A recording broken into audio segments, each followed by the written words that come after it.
चलिए भाई, आज शुरू करते हैं हम थर्ड ग्रुप कैटायंस।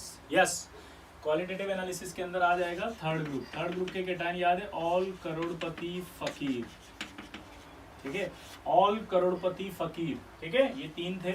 इनका ग्रुप रिएजेंट था आपका NH4OH in presence of NH4Cl। ये आपका NH4OH in presence of NH4Cl आ गया। अब NH4Cl in presence of NH4OH in presence of NH4Cl जब डालेंगे आप, तो इनके सबके हाइड्रोक्साइड के प्रेसिपिटेट आएंगे। ये हाइड्रोक्साइड के जो प्रेसिपिटेट आए, ये हाइड्रोक्साइड के पीपीटी आए थे थर्ड ग्रुप के, और मैंने इनको फिल्टर किया था। फिल्टर करके मैंने कहा था थर्ड ग्रुप के पीपीटी को यहाँ रख दो साइड में, याद आया? तो वो साइड में रखे हुए हैं।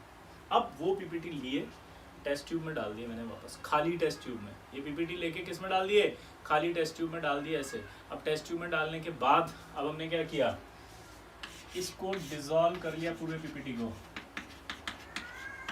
Dissolve in concentrate HCl।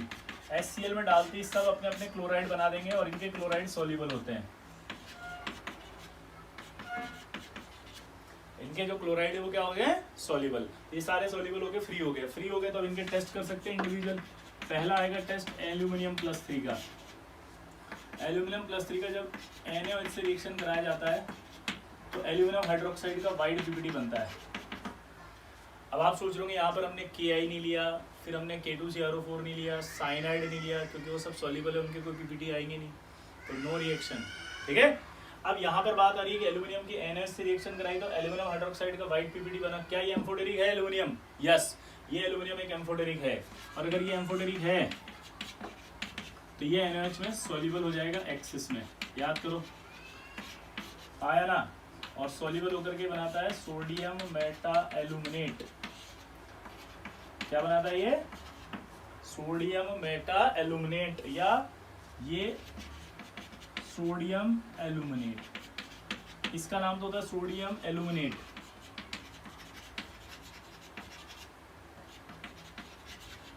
और इसका नाम होता है सोडियम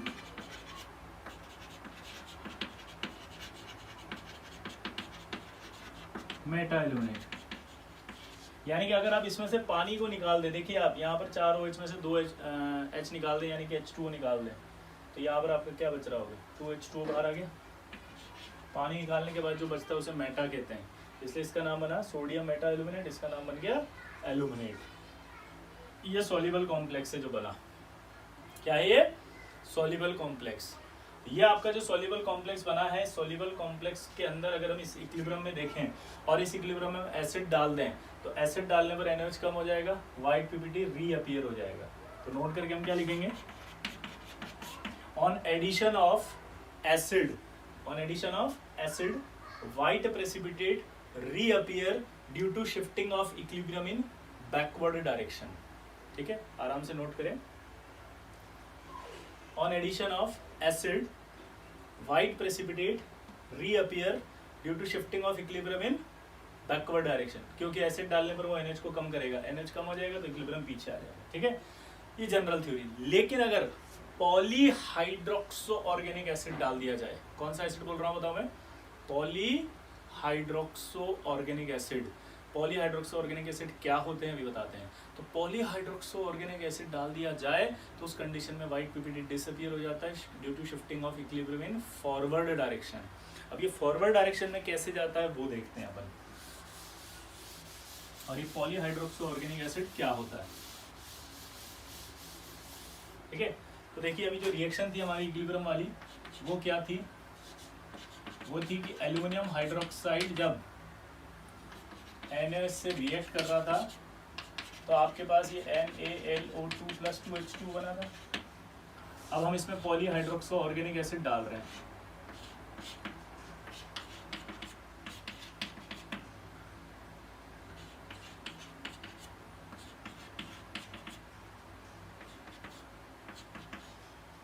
क्या ये कोई एसिड है? देखो जरा फटाफट जल्दी से सोचो, क्या कोई एसिड है ये? कौन सा एसिड है? अगर है तो बताओ। Tartaric acid. अब ये पॉलीहाइड्रोक्सो ऑर्गेनिक एसिड है, टार्टरिक एसिड। इसको अगर मैंने डाल दिया इसमें इक्विलिब्रियम में, तो ये क्या करेगा जरा देखना।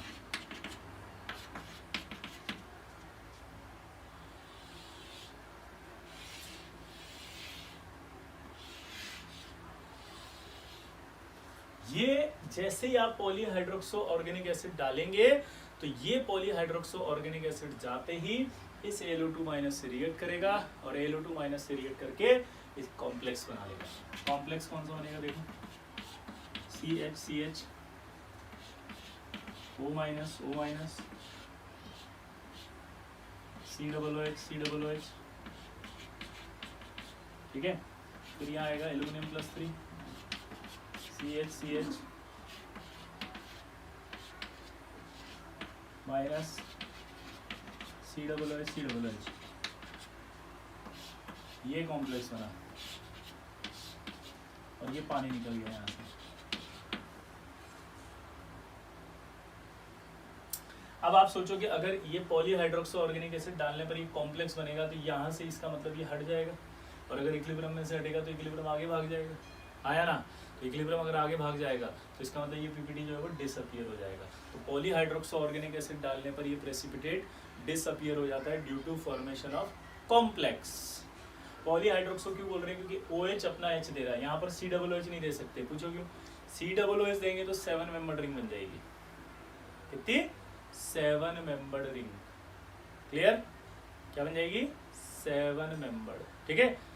फिर आपको डाउट आएगा कि एक COOH दे दे और एक OH दे दे तो 6 मेंबर्ड बनेगी। तो देखो COOH में COO माइनस में रेजोनेंस हो रहा है, तो रेजोनेंस होने से जो O की डोनेटिंग एबिलिटी है वो घट रही है, जबकि OH में अगर O माइनस देखेंगे तो O माइनस की डोनेटिंग एबिलिटी बहुत ज़्यादा है, इसलिए OH माइनस ही देता है, ठीक है।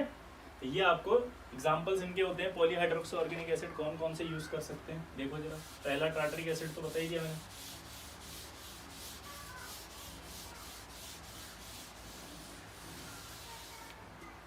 ये रिएक्शन बहुत इंपॉर्टेंट है, आती है भी एग्जाम में, ध्यान रखना। पहला तो मैंने दे दिया टार्टरिक एसिड, दूसरा आपका है सिट्रिक एसिड, तीसरा आपका है मैलिक एसिड, और चौथा आपका है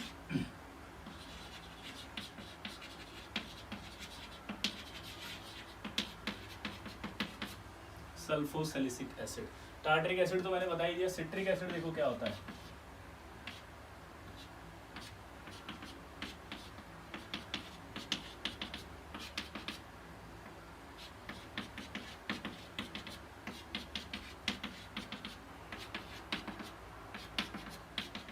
तो जो हम एसिड ले रहे हैं उसमें OH ग्रुप का होना जरूरी है, ये OH वाले ले रहे हैं अपन। देखो मैलिक एसिड की बात करें, ये मैलिक एसिड का फॉर्मूला,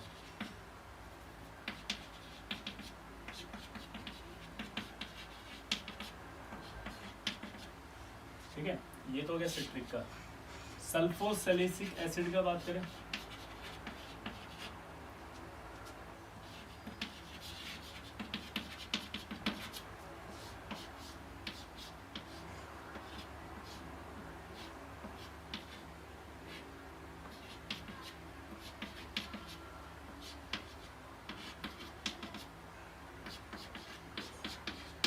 ये सल्फोसैलिसिक एसिड, ठीक है। देखो OH आ रहे हैं सब, ठीक है। ये एसिड्स अगर डाल दें अपन तो फिर एल्यूमिनियम हाइड्रोक्साइड का वाइड प्रेसिपिटेट जो है वो डिसअपियर हो जाएगा, क्योंकि इक्विलिब्रियम आगे शिफ्ट हो जाएगा due to formation of complex.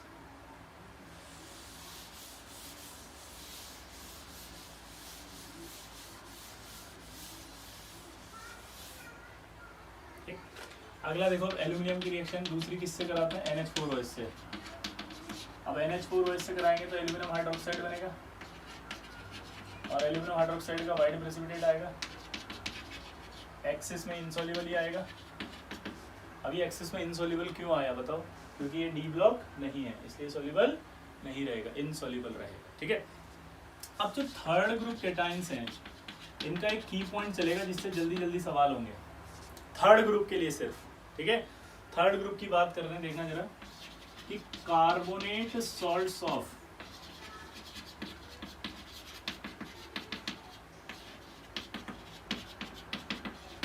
Carbonate salts अगर आ जाए इनके ऑल करोड़पति फकीर यानी थर्ड ग्रुप वालों के, carbonate salts of Fe+3 Al+3 and Cr+3 do not exist in their aqueous solution. क्या बोल रहा है वो? Do not exist in their aqueous solution. वो एग्जिस्ट ही नहीं करते। Reason because they are readily hydrolysed.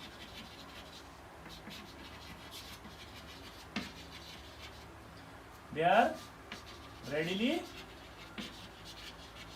Hydrolyse, वो जल्दी से हाइड्रोलाइज हो जाते हैं अपने कॉरस्पॉन्डिंग हाइड्रोक्साइड्स में।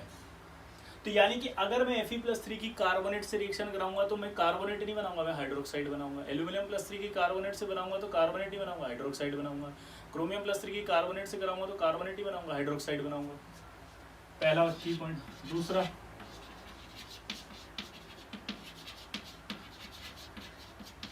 Sulphide salts of Chromium+3 and Aluminium+3 and magnesium. Iron नहीं है यहाँ पे, या मैग्नीशियम है, ध्यान रखना, ठीक है। इनके लिए भी यही लिखो, क्या? Do not exist in their aqua solution, they are readily hydrolysed into their corresponding hydroxide. इनके लिए भी क्या लिखोगे? Do not exist in their aqua solution, they are readily hydrolysed into their corresponding hydroxides. ये भी कॉरस्पॉन्डिंग हाइड्रोक्साइड्स में soluble हो जाते तुरंत। क्लियर सबको? तीसरा, some basic acetates of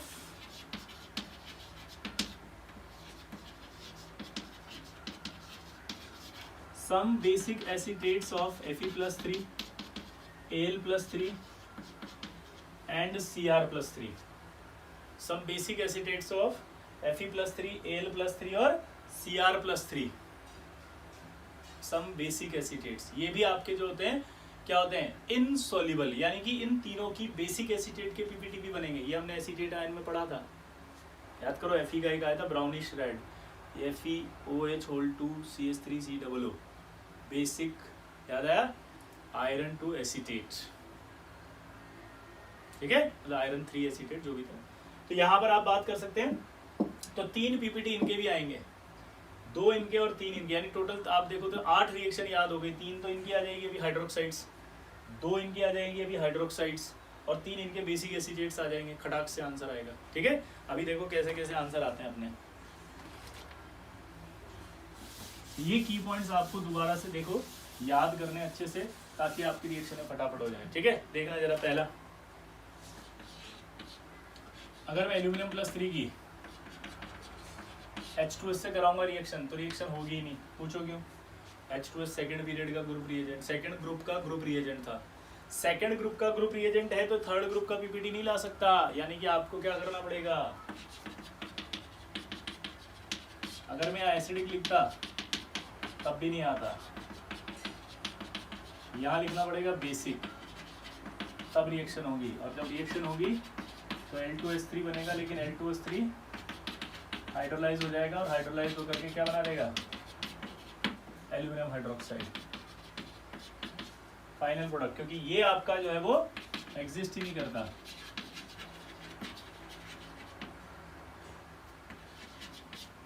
dry condition होती तो एग्जिस्ट करता, ड्राई। लेकिन अगर एक्वस, और हम सॉल्ट के अंदर करवा रहे हैं, तो एक्वस में कैसे एग्जिस्ट करेगा? तो देखो 1 मिनट में सारी रिएक्शन खटाक से आ गई। नोट करो इसको फटाफट जल्दी से।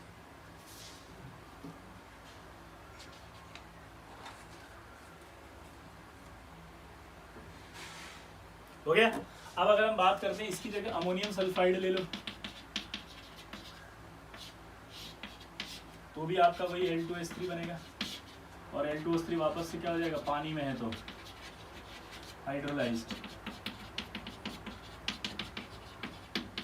और ये बन जाएगा, ठीक है। अगर मैं Aluminium+3 की किससे करा दूं? Na2CO3 से। जल्दी बताओ, अब Na2CO3 कराओगे क्या बनेगा? Aluminium hydroxide, white PPT. पूछो क्यों? अब ये भी बताया ना, हाइड्रोक्साइड हाइड्रोलाइज्ड हो जाएगा, मतलब कार्बोनेट हाइड्रोलाइज्ड हो जाएगा, और किस में बन जाएगा? हाइड्रोक्साइड में कन्वर्ट हो जाएगा। Aluminium+3 बेसिक एसीटेट के साथ भी बनाते हैं, तो आपका ये आ जाएगा एल्यूमिनियम OH2 CH3COO-, ये वाइट पीपीटी माइनस हट जाएगा, की पॉइंट दो, एक एल्यूमिनियम के सारे प्रेसिपिटेट वाइट, पीपीटी सारे क्या होंगे वाइट। तो अगर आपसे पूछे ये वाला वाइट, ये है वाइट, अगर मैं फॉस्फेट के साथ रिएक्शन कराऊं तो बताओ अब फॉस्फेट के साथ रिएक्शन में क्या बनेगा, एल्यूमिनियम फॉस्फेट। कलर बोलो इसका एल्यूमिनियम फॉस्फेट का वाइट, एल्यूमिनियम के सारे पीपीटी वाइट, की पॉइंट लिख लेना है, एल्यूमिनियम के सारे प्रेसिपिटेट वाइट, की पॉइंट बनाओ इसका, एल्यूमिनियम के सारे प्रेसिपिटेट वाइट। क्लियर। अब इसकी खास बात होती है इनसॉल्युबल होता है एसिटिक एसिड में।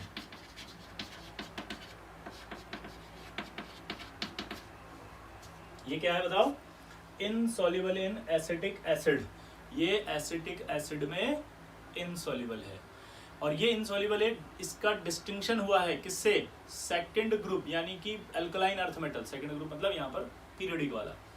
अल्कलाइन अर्थ मेटल के जो फॉस्फेट होते हैं वो सब सॉल्युबल होते हैं एसिटिक एसिड में, ये इनसॉल्युबल होता है। तो अगर कभी आपको दे दें कि बेरिलियम फॉस्फेट है या बेरियम फॉस्फेट है और एक एल्यूमिनियम फॉस्फेट है, पता लगाओ, दो टेस्ट ट्यूब अलग अलग दे दी, तो आप बेरियम फॉस्फेट में डाल दोगे खटाक से एसिटिक एसिड, वो हो जाएगा सॉल्युबल और ये इनसॉल्युबल, पता लग जाएगा। तो यहाँ नोट करके लिखेंगे आप इनसॉल्युबल इन एसिटिक एसिड और distinction between alkaline earth metal phosphate and aluminium phosphate, ठीक है।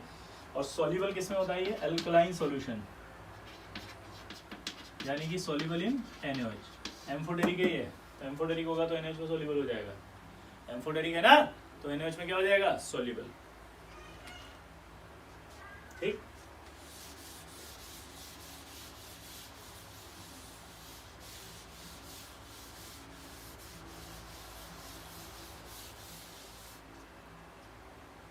ठीक है। अगला जो एक इंपॉर्टेंट टेस्ट होता है वो होता है लेक टेस्ट। इसको थोड़ा आराम से समझना क्योंकि इसमें थ्योरी है, मतलब रिएक्शंस नहीं है, ऑब्जर्वेशन है। अब जैसे मान लो मैं क्या करता हूँ, सबसे पहले मेरे को याद है टेस्ट करने का तरीका क्या होता है, ओरिजिनल सॉल्यूशन बनाते हैं, याद है। इसको करने का तरीका समझना, ये मैंने एल्यूमिनियम का सॉल्ट, ये सॉल्ट लिया मैंने, जो सॉल्ट ओरिजिनल दिया उसने, उसको टेस्ट ट्यूब में डाल दिया, फिर उसमें पानी डाल दिया, ये शेक कर लिया मैंने, शेक करके क्या बन गया, ये ओरिजिनल सॉल्यूशन। क्या बन गया, ये बन गया मेरे पास ओरिजिनल सॉल्यूशन। फिर याद है इसके अंदर हम ग्रुप रिएजेंट डालते हैं, डाइल्यूट HCl डाला, कोई पीपीटी नहीं आया मतलब फर्स्ट ग्रुप एब्सेंट, फिर डाला H2S गैस, पास किया एसिडिक मीडियम में, कोई पीपीटी नहीं आया मतलब सेकंड ग्रुप एब्सेंट। फिर डाला मैंने अब इसके अंदर क्या, NH4OH in presence of NH4Cl। जैसे ही ऐड किया, अगर एल्यूमिनियम है, अच्छा जान पूछ के वो वाइट सॉल्ट देगा, अगर वाइट सॉल्ट दिया है लैब में, ये मैं लैब वाली बातें बता रहा हूँ, तो कन्फर्म एल्यूमिनियम ही है, क्योंकि अगर वो थर्ड ग्रुप का सॉल्ट देता और उसमें अगर Fe होता तो येलो कलर का होता वो, और अगर आपका जो है वो क्रोमियम होता तो ग्रीन कलर का होता, तो सॉल्ट अजीब सा होता है, येलो ग्रीन और वाइट मिला के अजीब सा। तो यहाँ क्या चालाकी होती है कि अगर वाइट है तो कन्फर्म है आयरन है ही नहीं और क्रोमियम भी नहीं है, तो अब बचा सिर्फ एल्यूमिनियम, उसको कंफर्म करके बताना है एग्जामिनर को कि है या नहीं है। तो लैग टेस्ट कैसे लगा रहे हैं वो मैं आपको सिखा रहा हूँ। तो वो वाइट लिया, डाल दिया, पहले डाइल्यूट HCl डाला, कोई पीपीटी नहीं, समझ में आ गया सिर्फ फर्स्ट ग्रुप है ही नहीं। H2S पास किया, कोई पीपीटी नहीं, सेकंड ग्रुप भी नहीं है। थर्ड ग्रुप में मैंने डाला NH4OH, तो एक वाइट पीपीटी आएगा, वाइट पीपीटी आ गया तो मेरे को कंफर्म हो रहा है कि एल्यूमिनियम है, क्योंकि वो क्या बनाया होगा उसने, एल्यूमिनियम हाइड्रोक्साइड। लेकिन अब इस एल्यूमिनियम हाइड्रोक्साइड को हमने फिल्टर किया था, फिल्टर करके हमारे हाथ में एक पीपीटी आया था, याद हो तो, उसको थैंक यू बोल के यहाँ रखा था।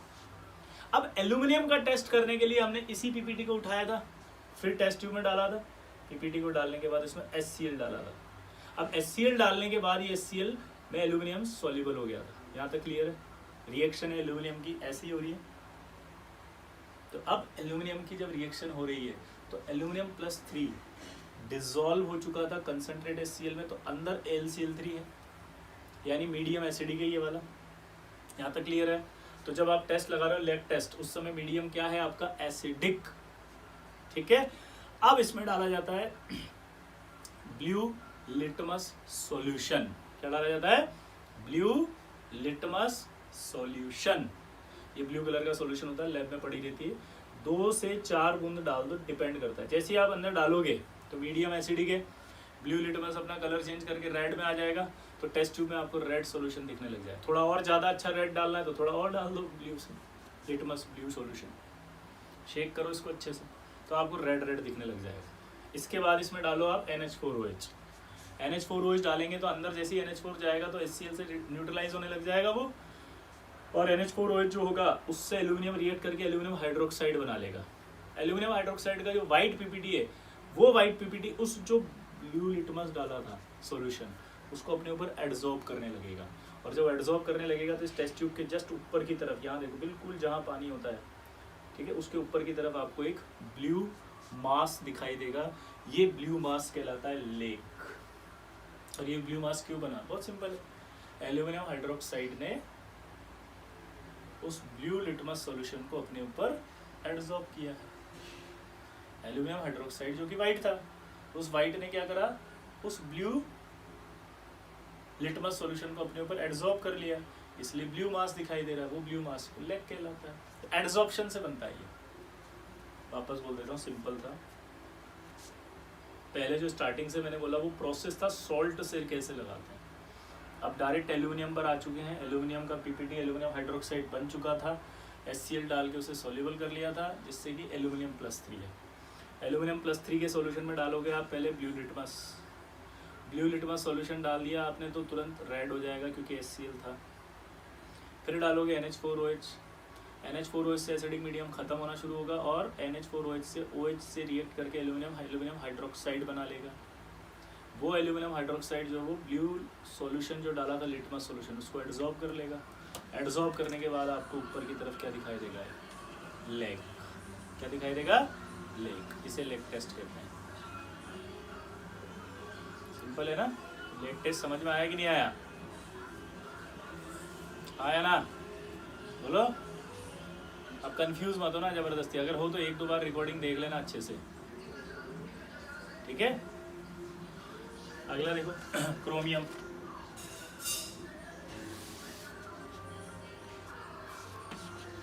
अब क्रोमियम +3 की भी रिएक्शन वही है। पहले वही NH से कराएंगे, chromium hydroxide, green PPT, axis में कराएंगे तो क्रोमियम +3 है, एम्फोटेरिक था, ये आपका बनेगा ग्रीन सॉल्यूशन, ठीक है। इसी तरह से क्रोमियम +3 है, NH4OH से कराएंगे तो क्रोमियम हाइड्रोक्साइड ही बनेगा ग्रीन। अब मुझे बताओ डी ब्लॉक है कि नहीं है? डी ब्लॉक तो है। अगर ये डी ब्लॉक है तो इसका मतलब क्या निकलता है? सॉल्युबल होगा। लेकिन क्रोमियम +3 का मैंने बोला था स्लाइटली सॉल्युबल है, तो यहाँ पर आपको ग्रीन पीपीटी लिखना पड़ेगा और ग्रीन पीपीटी के बाद आपको लिखना पड़ेगा slightly soluble in NH4OH, axis of NH4OH, ठीक है। तो यहाँ पर जब आप NH4OH डालेंगे तो स्लाइटली सॉल्युबल होकर के कॉम्प्लेक्स बनाएगा ACr, पिंक और वॉयलेट कलर का कॉम्प्लेक्स है ये,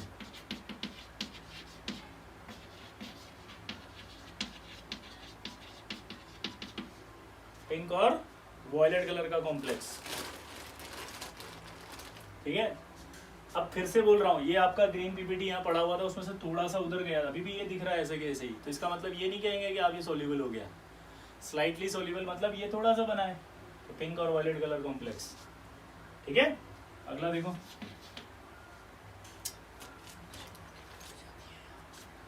क्रोमियम +3 के H2S से रिएक्शन कराए, मना किया था नहीं होगी। क्रोमियम +3 के H2S एसिडिक में करो, ये भी नहीं होगी। मैंने कहा था ना थर्ड ग्रुप कैटायन है, H2S से कैसे कर सकते हैं, सेकंड ग्रुप से भी कैसे कर सकते हैं।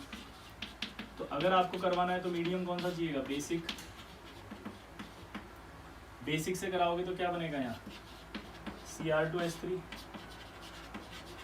लेकिन ये हाइड्रोलिसिस हो जाएगा, नहीं हो जाएगा? इसका हाइड्रोलाइज होकर के ये बना देगा फाइनली क्रोमियम हाइड्रोक्साइड +H2S। याद आया?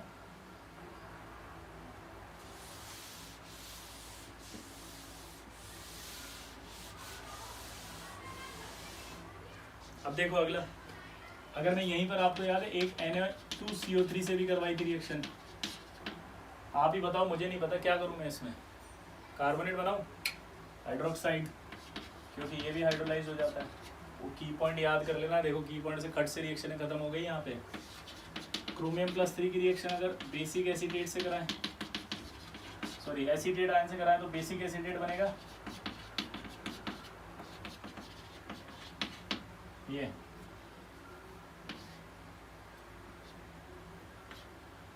ग्रीन, क्रोमियम के सारे पीपीटी ग्रीन है। ये कलर ग्रीन पीपीटी बोल रहा हूँ, वो कलर था पिंक या वॉयलेट कलर सॉल्यूशन था, वो सॉल्यूशन है मेरे भाई। डाउट आएगा साला आपने कहा ग्रीन है वो तो पिंक कलर है, वो तो सॉल्यूशन है। मैं पीपीटी की बात कर रहा हूँ यार। ऐसे एल्यूमिनियम में मैंने बोला था सारे व्हाइट पीपीटी होते, वो तो लेक एक अलग कॉम्प्लेक्स बना था जिसके अंदर आपका एड्सॉर्प्शन से वो ब्लू दिखाई दिया था। ओरिजिनल कलर तो जो थे व्हाइट ही थे ना, तो इस तरह से कंफ्यूज मत लेके आना। आपने तो कहा था सारे व्हाइट होते हैं, लेक के अंदर तो जो अलग हो रहा था। कंफ्यूज कर रहे हो मैं? अरे कहाँ कंफ्यूज कर रहा हूँ, पीपीटी की बात कर रहा हूँ मैं यहाँ पे सिर्फ, तुम कंफ्यूज हो रहे हो जबरदस्ती। ठीक है, तो नो कंफ्यूजन।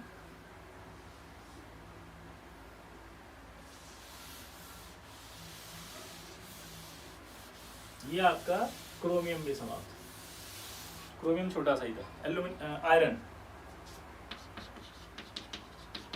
आयरन की रिएक्शन जब हम I माइनस से कराते थे, यहाँ खास बात मैंने उस दिन भी बताई थी जब कॉपर पढ़ा रहा था कि FeI3 does not exist due to redox reaction. याद आया? तो ये FeI3 इससे रिएक्ट कराओगे तो Fe+2 बनेगा और ये I2 बना देगा, I माइनस से ये रिएक्ट कर लेगा।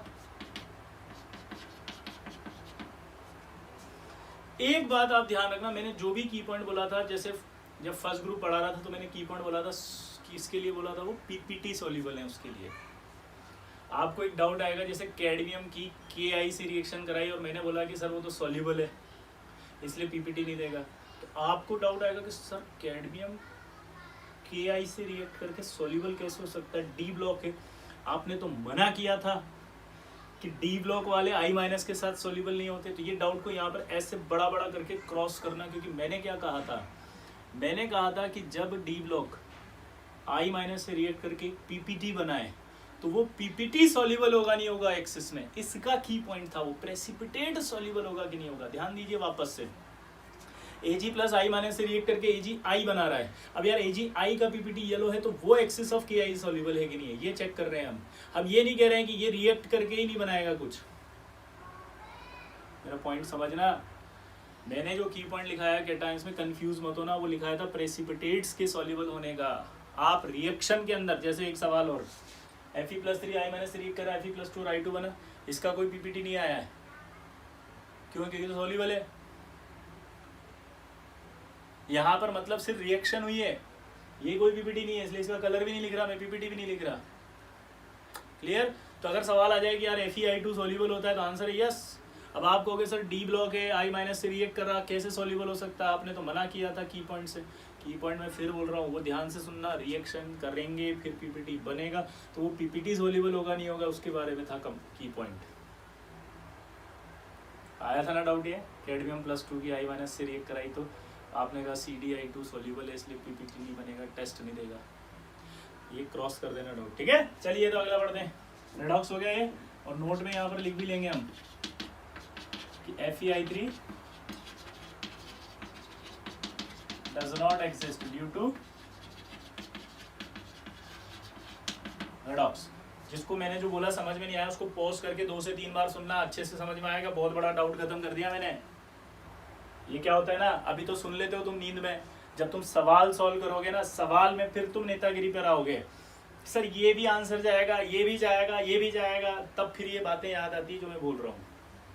तो FeI3 does not exist due to redox. चलिए आगे बढ़ते हैं फिर। अब Fe+3 की Cn माइनस से कराते हैं। तो अब यहां देखो ये पीपीटी बना,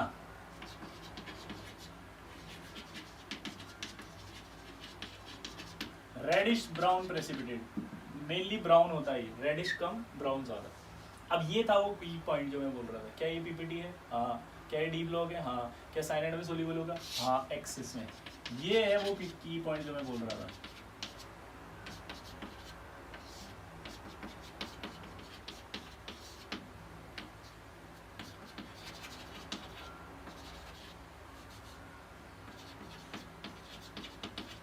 येलो सॉल्यूशन,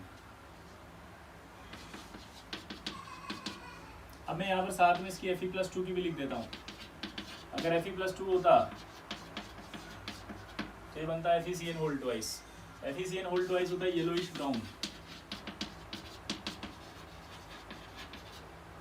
और वो अगर एक्सिस में आएगा तो सॉल्युबल होकर के K4FeCN6 का पेल येलो सॉल्यूशन बनाएगा। क्या बनाएगा? Pale yellow solution. ठीक है। अब अगर हम बात करें किसकी, H2S की, तो H2S के साथ देखो एक खास बात है, यहाँ पे यहां हो रहा है रेडॉक्स रिएक्शन। ये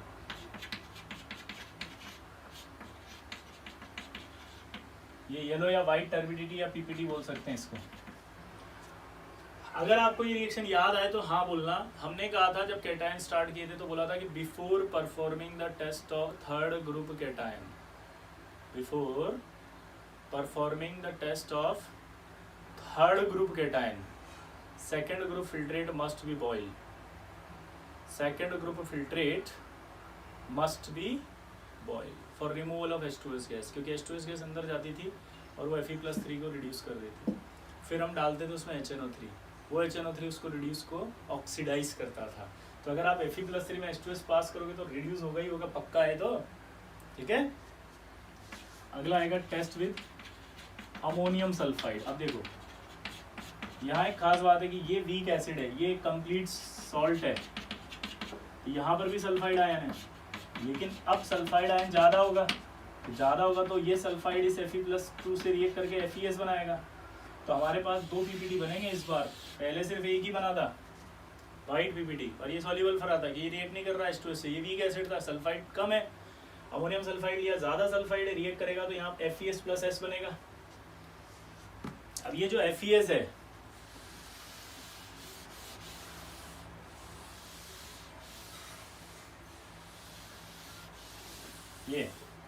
ये जो FeS है ये होता है ब्लैक कलर का, ठीक है, और ये होता है आपका soluble in dilute HCl and dilute H2SO4। ये दोनों नॉन ऑक्सीडाइजिंग एसिड से याद करो।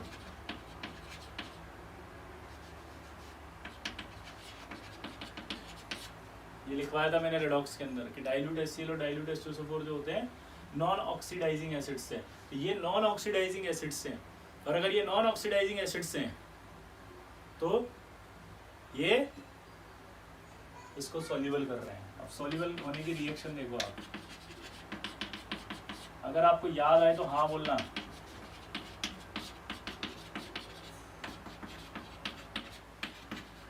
H2S गैस बाहर आएगी, किप्स एपरेटस में होती थी ये रिएक्शन, कुछ याद आ रहा है? किप्स एपरेटस में जो H2S बनाई थी वो यहाँ से बनाई थी, ठीक। तो अब सवाल ये आएगा कि अगर FeS+S है तो होगा क्या, ये होगा ब्लैक, ये होगा व्हाइट, ओवरऑल आपको पीपीटी नजर आ रहा है ब्लैक पीपीटी। तो ये ब्लैक प्रेसिपिटेट जब डाइल्यूट HCl या डाइल्यूट H2SO4 में डाला जाए, या ये ब्लैक प्रेसिपिटेट जब नॉन ऑक्सीडाइजिंग एसिड में डाला जाए, तो इसको क्या होगा, ये तो हो जाएगा सॉल्युबल, और सल्फर का व्हाइट या येलो पीपीटी दिखाई देगा। यानी कि इस ब्लैक पीपीटी को आपने किस में कन्वर्ट कर दिया, व्हाइट या येलो प्रेसिपिटेट। ये ब्लैक प्रेसिपिटेट व्हाइट प्रेसिपिटेट में कन्वर्ट कर दिया आपने। दोबारा बोलो क्या बोला मैंने, ये white precipitate sorry black precipitate white PPT में कन्वर्ट कर दिया। आराम से सुनेंगे दोबारा। अमोनियम सल्फाइड था, ये Fe+2 था, Fe+3 था। यार एक तो है ना, तुम लोग क्या करते हो ना, पता है, ये 2 और 3 लिखे होते हैं ना, उसको भी फोटो खींच के डाल देते हैं। अंडरस्टूड होता है, Fe+3 का टेस्ट पढ़ रहे हैं, +3 की सल्फाइड से रिएक्शन हुई तो रिड्यूस हो रहा है +2, और सल्फाइड भी ऑक्सीडाइज हो रहा है सल्फर। ये +2 बचे हुए सल्फाइड से रिएक्ट करके क्या बनाता है, FeS। ये ब्लैक होता है, ये वाइट होता है, ये ब्लैक है, ये वाइट है, तो ओवरऑल क्या दिखेगा, ब्लैक। अब इसकी प्रॉपर्टी मैंने लिखा है कि सॉल्युबल होता है डाइल्यूट HCl एंड H2SO4 में। इनका नाम बता दिया नॉन ऑक्सीडाइजिंग एसिड।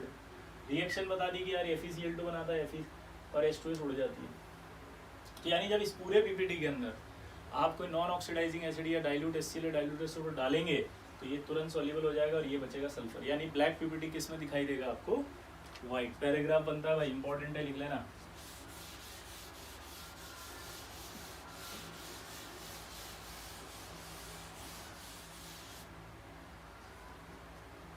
अगर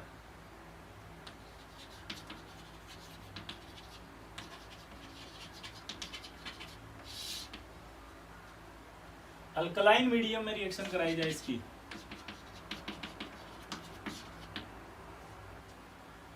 अल्कलाइन मीडियम में रिएक्शन कराई जाए अगर इसकी Fe+3 की H2S से, तो रिएक्शन के बाद जो है वो क्या बनता है? Fe2H3 black precipitate.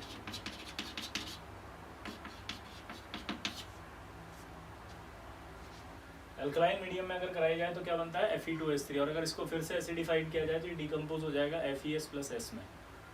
ठीक है, अल्कलाइन मीडियम में ब्लैक। ठीक, अगला देखो। अब वही बात है कि Fe+3 की रिएक्शन कराओ वापस, किससे? Na2CO3 से, तो FeOH होल थ्राइस बनेगा और FeS होल थ्राइस भी रेडिश ब्राउन होता है। ठीक है, Fe+3 की रिएक्शन अगर एसिटेट आयन से कराई थी, ये हमने वहाँ पढ़ी थी ढंग से। एसिटेट आयन में टेस्ट पूरा ढंग से पढ़ा था, टेस्ट विद न्यूट्रल FeCl3। तो आपके पास क्या बना था? ये Fe, ये ब्राउनिश रेड, याद है ब्राउनिश रेड पीपीटी। इसके बाद ये Fe की जो टेस्ट आती है वो इम्पोर्टेंट है आपके, किससे रिएक्शन करा रहे हैं बताओ आप?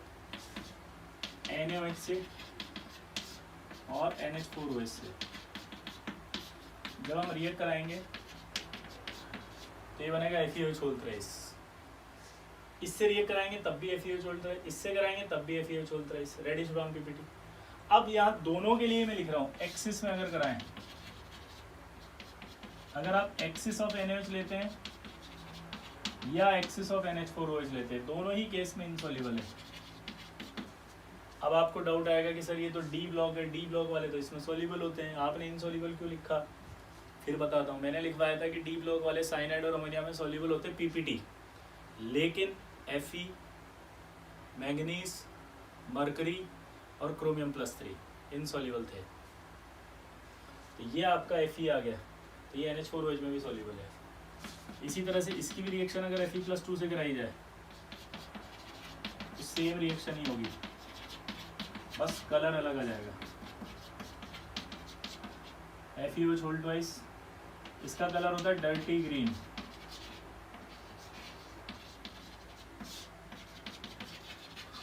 एक्सिस में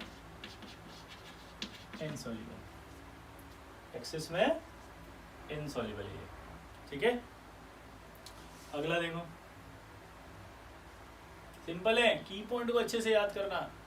फिर से कोई डाउट आए तो जाके की पॉइंट को अच्छे से करना, अपने आप आएगा सब समझ में।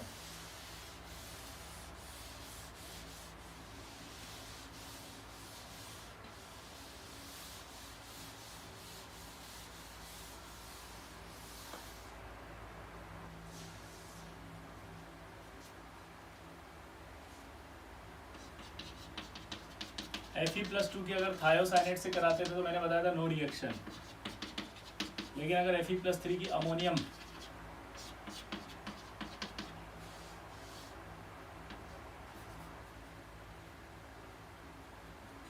थायोसाइनेट से कराते हैं, थायोसाइनेट कोई सा भी हो सकता है, सोडियम लो, अमोनियम लो, कोई भी, तो आपको सबको पता है यार कि FeSCN होल थ्राइस बनता था ब्लड रेड कलर।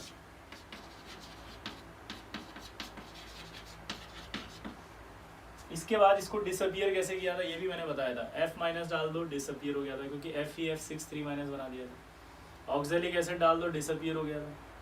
मरकरी वाला डाल दिया था याद है, तो भी आपका डिसअपियर हो गया था। तो ये डिसअपियर हो जाता है, खूनी लाल। और मैंने ये भी बताया था कि इसको जब भी लिखते हैं तो आप इसको इस तरह से ही लिखना, क्योंकि इसी से सवाल बनेंगे ये।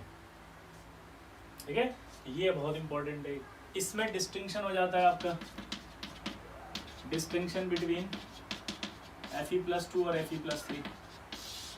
क्या हो जाएगा ये? डिस्टिंक्शन बिटवीन Fe+2 और Fe+3। क्यों हुआ? क्योंकि ये टेस्ट नहीं देगा, ये दे देगा। तो दो टेस्ट ट्यूब आपको दे दे और कहे कि एक में Fe+2 एक में Fe+3 है, आपसे कहे कि बताओ किसमें Fe+2 और किसमें Fe+3, तो आप थायोसाइनेट डाल दो। जिसमें Fe+2 होगा वो कोई भी चेंज नहीं होगा, जिसमें ब्लड रेड कलर आ गया वो Fe+3 है।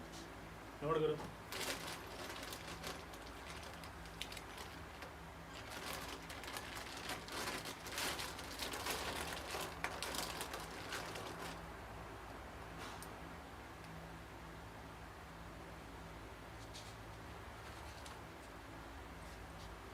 ठीक है, अब देखो इसमें, अब यहाँ नोट एक बात आएगी बस, क्या? नाइट्रेट एब्सेंट होना चाहिए इसमें, बिकॉज ये नाइट्रेट भी थायोसाइनेट से रिएक्ट कर सकता है, और ये एनो थायोसाइनेट, इसका नाम होता है नाइट्रोसिल, नाइट्रोसिल थायोसाइनेट बना देता है रेड कलर का। तो नाइट्रोसिल थायोसाइनेट बन जाएगा रेड कलर का।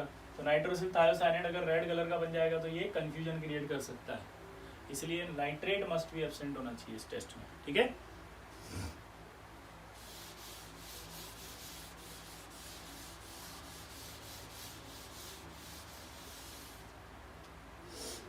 अब देखो अगला टेस्ट,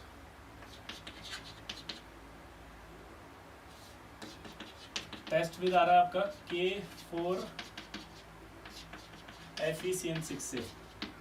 तो Fe+3 की जब K4FeCN6 से रिएक्शन कराएं तो आपके पास ये बनेगा Fe4FeCN3, और इसका जो नाम होता है वो आपको पता होना चाहिए, प्रशियन ब्लू, और ये ब्लू PPT होता है।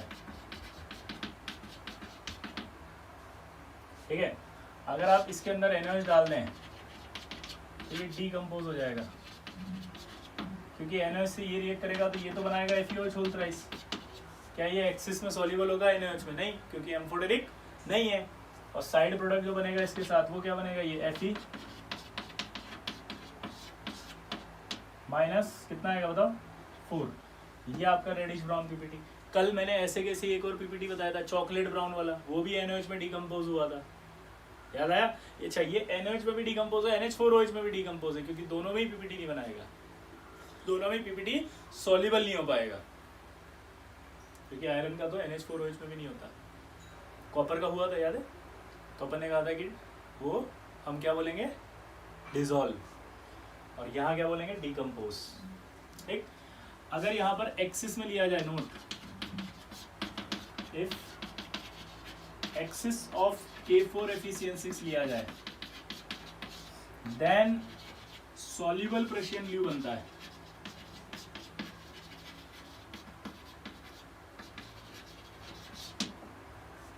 सॉल्युबल प्रशियन ब्लू होता है KFeFeC।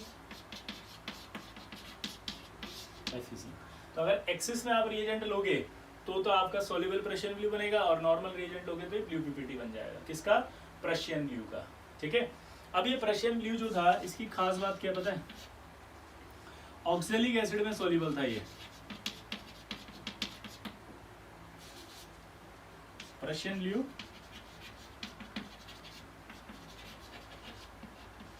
सॉल्युबल इन,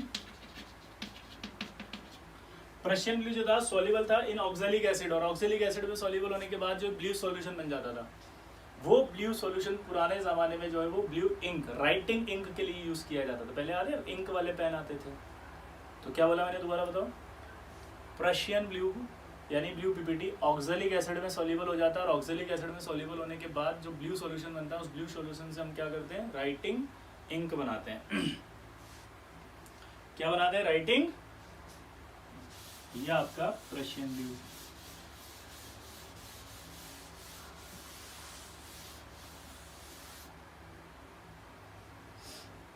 ठीक है, राइटिंग।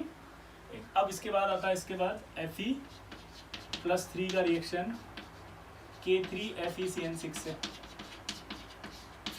इससे कराएंगे तो ये आपका Fe FeCN6 बना रहा है। देखो अब Fe+3 की इससे कराएंगे तो डायरेक्ट Fe+3 आ जाएगा। ये होता है ब्राउन कलरेशन, ये PPT नहीं होता है। क्या बोला जल्दी बताओ? ये ब्राउन कलरेशन होता है, प्रेसिपिटेट नहीं होता है। अब अगर इसमें आप H2O2 डाल दे तो ये अभी आपका ब्लू PPT बना देगा, और अगर SnCl2 डाल दे तब भी ब्लू PPT बन जाएगा। आप देख सकते हो कि ये इसको रिड्यूस कर देगा, ये भी इसको रिड्यूस कर देगा। रिड्यूस करते ही चेंज हो जाएगा ऑक्सीडेशन स्टेट, और वापस से ये प्रेशियन ब्लू प्रेसिपिटेट पे आ जाएंगे। अगर सेम रिएक्शन में Fe+2 की कराऊं K4FeCN6 से, सेम रिएक्शन है, देखो आप Fe+2 की K4FeCN6 से, ये तो +2 में है तो Fe आएगा। ये भाई 4 था ना, ये 2+ है तो 2 के पोटेशियम रह गया। इसका कलर होता है वाइट, और PPT है ये। और ये Fe+2 जो है, अगर हम K3FeCN6 से कराएं तो यहाँ बनेगा आपका ये FeCN6, और इसका नाम होता है टर्नबुल्स ब्लू।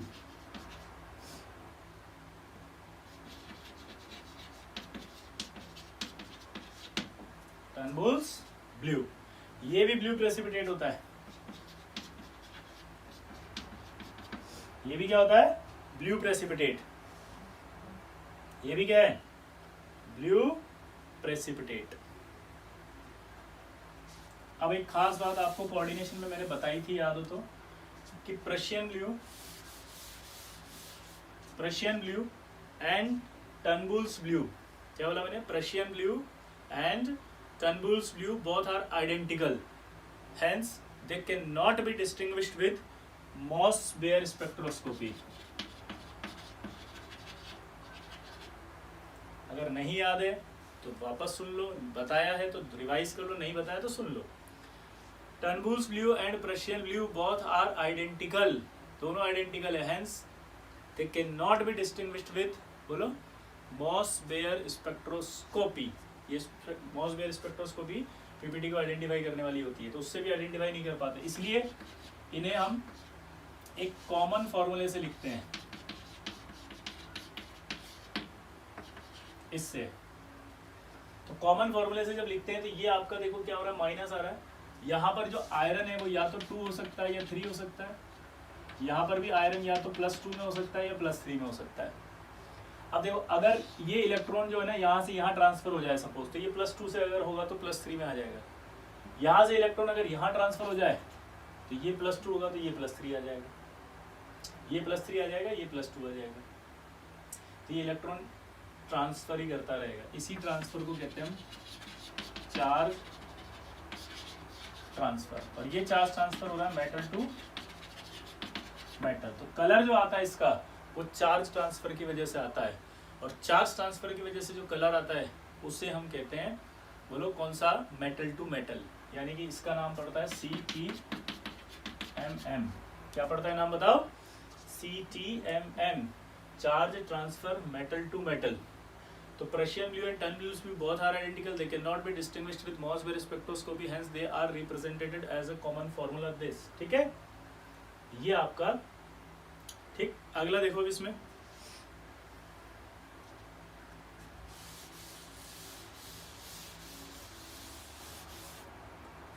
अब हमसे बोला जाएगा कि यार Fe+2 है या Fe+3 है, इस Fe+3 को रिड्यूस करो आप +2 में।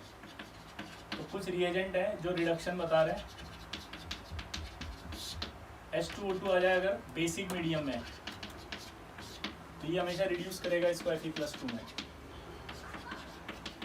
Fe+3 आ जाए Na2O2, ये भी रिड्यूस करेगा इसको, किस में?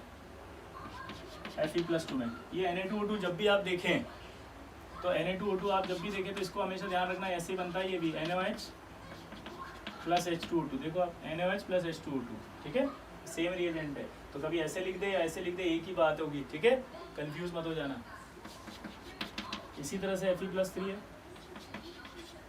Sn+2 भी रिड्यूस कर देगा तो Sn+4 में आ जाएगा, I- कर देगा तो I2 में आ जाएगा, NH4OH कर देगा NH2OH कर देगा तो N2O बना देगा, रिड्यूस हो, और ये Fe+2 में आ जाएगा। अगर हाइड्रोजन आया तो N2 में आ जाएगा, हाइड्रोजन आया तो N2 में आ जाएगा, ठीक है। ये होता है एस्कॉर्बिक एसिड, एस्कॉर्बिक एसिड, ये रिड्यूस हो जाएगा और Fe+2 में आ जाएगा। H2S से रिड्यूस कराएंगे तो सल्फर में आएगा, SO2 से रिड्यूस कराएंगे तो ये सल्फेट में आएगा, ऑक्सीडाइज होगी। इसका नाम क्या लिखोगे आप? Ascorbic acid. एस्कॉर्बिक एसिड से जब आप करवाओगे तो ये बनेगा डिहाइड्रो एस्कॉर्बिक एसिड, 2 हाइड्रोजन निकल के देखो आप, तो डिहाइड्रो एस्कॉर्बिक एसिड, ये SO2 से सल्फेट, ठीक है।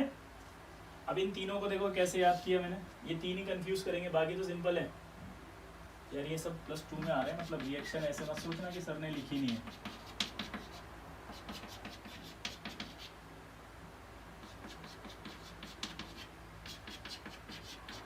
ये ठीक है।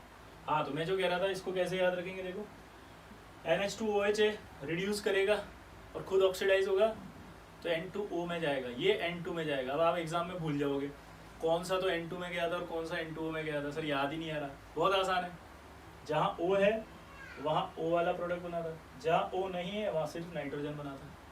इसका नाम तो पता ही है, एस्कॉर्बिक एसिड है, ASCORBIC, एस्कॉर्बिक एसिड। यहाँ डिहाइड्रो एस्कॉर्बिक एसिड, ठीक है। बाकी के तो सल्फाइड से सल्फर बनता है, SO2 से सल्फेट बनता है, सबको पता है। तो ये रिडक्शन हो गया Fe+3 का, ठीक है। अगला देखो,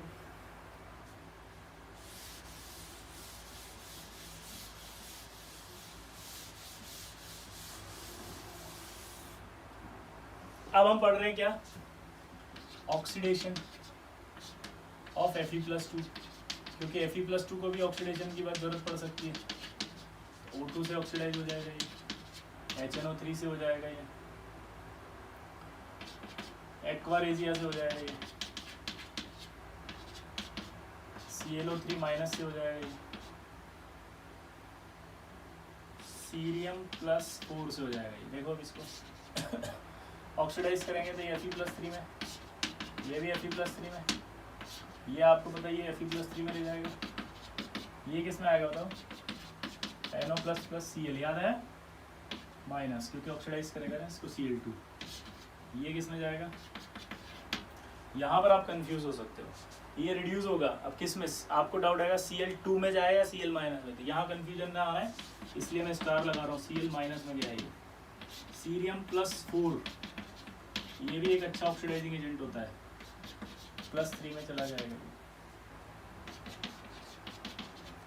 Cerium+4 is a good oxidizing agent because Cerium+3 is more stable than Cerium+4। ये हम F ब्लॉक में पढ़ेंगे।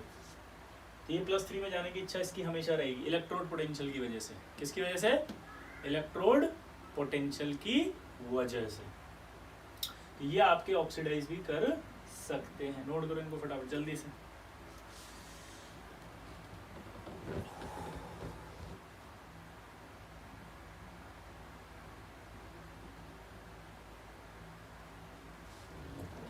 हो गया? देखो अब इधर, अगर हम यहाँ पर HNO3 ले ले, सॉरी HNO3 क्या, MnO4- ले लें तो भी कर देगा वो। तो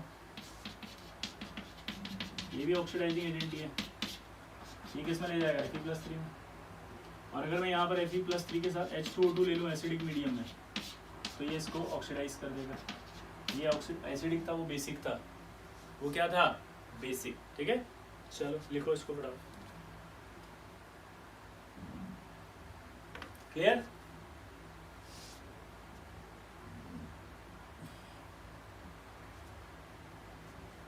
यहाँ पर अगर देखोगे तो NO बनेगा साइड प्रोडक्ट, यहाँ पर आप देखोगे तो क्या बनेगा खुद ही बताओ। ये तो Fe+3 में गया तो O2 कहाँ जाएगी? H2O में। अगर बैलेंस करोगे तो H2 में जाएगी, क्या H2 तो होगा? देखो जरा सोचो, ठीक है ना। ये NO में आ गया, इसको बताओ ClO, ये तो यार बता ही दिया मैंने, ClO- बहुत इंपॉर्टेंट है। ये Cerium+3 में जा रहा है। यहाँ बताओ किस में जाएगा? ये MnO+।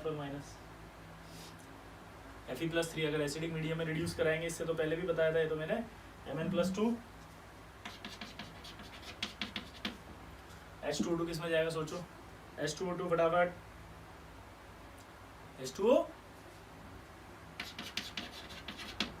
ठीक, तो बैलेंस कर लेना इसको, रेडॉक्स, ये आपका थर्ड ग्रुप समाप्त।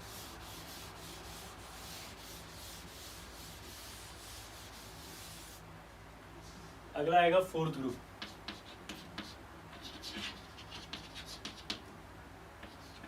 फोर्थ ग्रुप में याद है Zn+2 जो था, निकोमंजन, याद है निकोमंजन, तो Zn+2 जब था तो उसके अंदर अपन ने क्या भेजा, H2S gas in basic medium, तो ZnS ही बना होगा। तो ZnS का जो पीपीटी है वो सॉल्युबल होता है HCl में,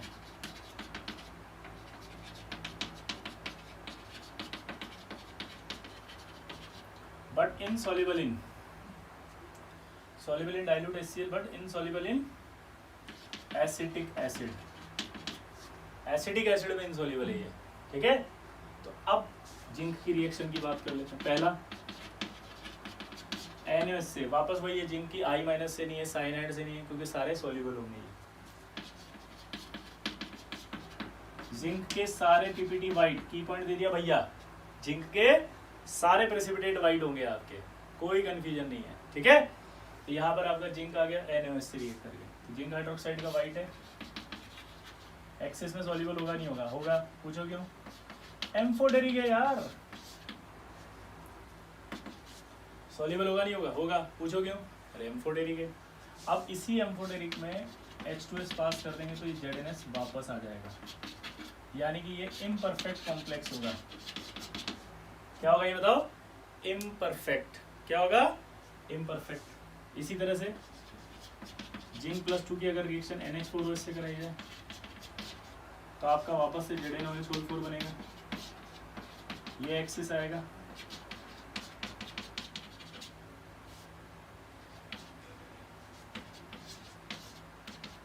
ये +2 बनेगा, H2S से कराएंगे तो ZnS, और ये आपका जो जिंक NH3 है H2S से, ये भी इम्परफेक्ट हो गया क्योंकि ये रिएक्शन दे रहा है इसके साथ, ठीक है।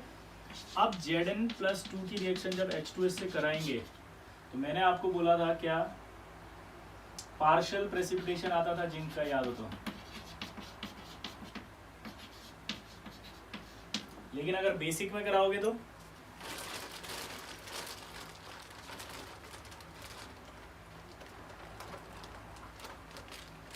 बोलो, बेसिक में कराओगे तो कंप्लीट पीपीटी आएगा ना Zn। अच्छा एक बात और सुनो, ZnS का कलर तो वाइट है, सारे पीपीटी वाइट है, इसका नाम लेकिन ब्लैक जैक्स होता है। क्या होता है, ब्लैक जैक्स, बड़ा इंटरेस्टिंग है ना।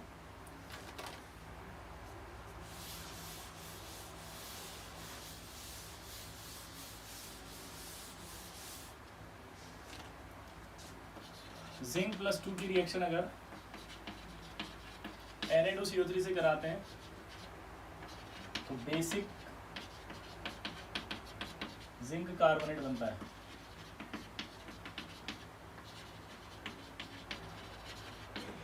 बेसिक जिंक कार्बोनेट भी वाइट ही होगा। इसको अगर हीट कर दें तो ये ZnO + CO2 + H2 में आ जाता है,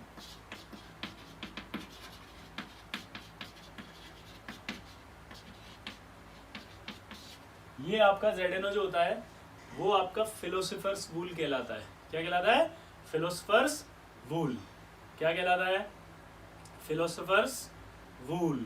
तो ये फिलोसोफर्स वूल हो गया ZnO। इस ZnO की भी खास बात है, ZnO जो है वो कोल्ड कंडीशन में,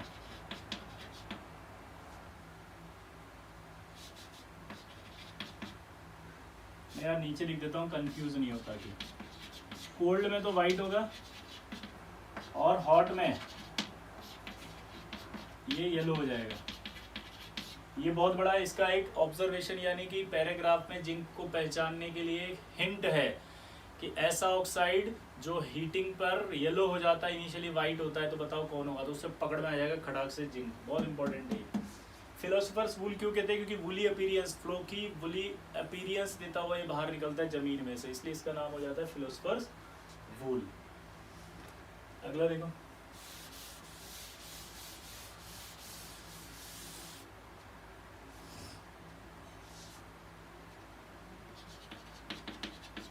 जिंक प्लस 2 की अगर हम फॉस्फेट से रिएक्शन कराएं, एक तो होता है इन प्रेजेंस ऑफ या in absence of ammonium chloride, ठीक है, और एक हो रहा है आपका इन प्रेजेंस ऑफ NH4Cl। तो अगर एब्सेंस होगा तो डायरेक्ट फॉस्फेट बन जाएगा, और प्रेजेंस होगा तो अमोनियम वाला बन जाएगा। अच्छा पीपीटी बताओ कौन से कलर होंगे? वाइट, सारे जिंक के वाइट, तो ये भी दोनों वाइट होंगे। अच्छा एम्फोटेरिक है इसलिए सॉल्युबल हो जाएंगे NaOH में, दोनों के दोनों, दोनों के दोनों सॉल्युबल होंगे किसमें? Soluble in NaOH। क्या बोला जल्दी बताओ मैंने? सॉल्युबल इन NaOH, ठीक है। जिंक प्लस 2 की रिएक्शन अगर K4 FeCN6 से कराएं तो ये बनता है आपका K2 Zn3 FeCN6 2, या 8 माइनस हो गए क्योंकि इस कॉम्प्लेक्स पर 4 माइनस है। अगर ये 8 माइनस हो गए तो आप देख सकते हो जिंक पर कितना चार्ज आएगा, +2 का, 3 और 2 प्लस कितने होंगे, 6 प्लस, और ये 2 प्लस 8 प्लस, तो बराबर बैलेंस हो गया वाइट। इसका एक तरीका और होता है लिखने का, Zn2 FeCN6 वाइट प्रेसिपिटेट है, ये सॉल्युबल होता है NaOH में,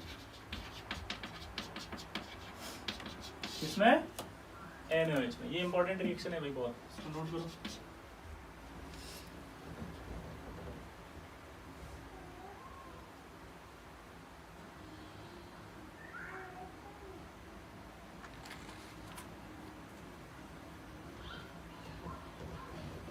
ठीक है, अब देखो इस रिएक्शन का जो यूज है वो हम कर सकते हैं आपके जिंक एंड एल्यूमिनियम में।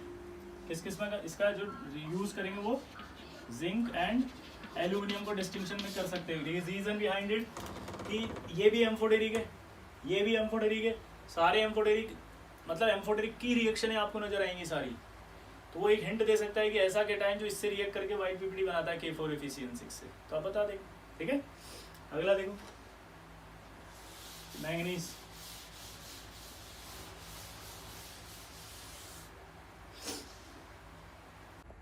चलिए तो अगला आता है Mn।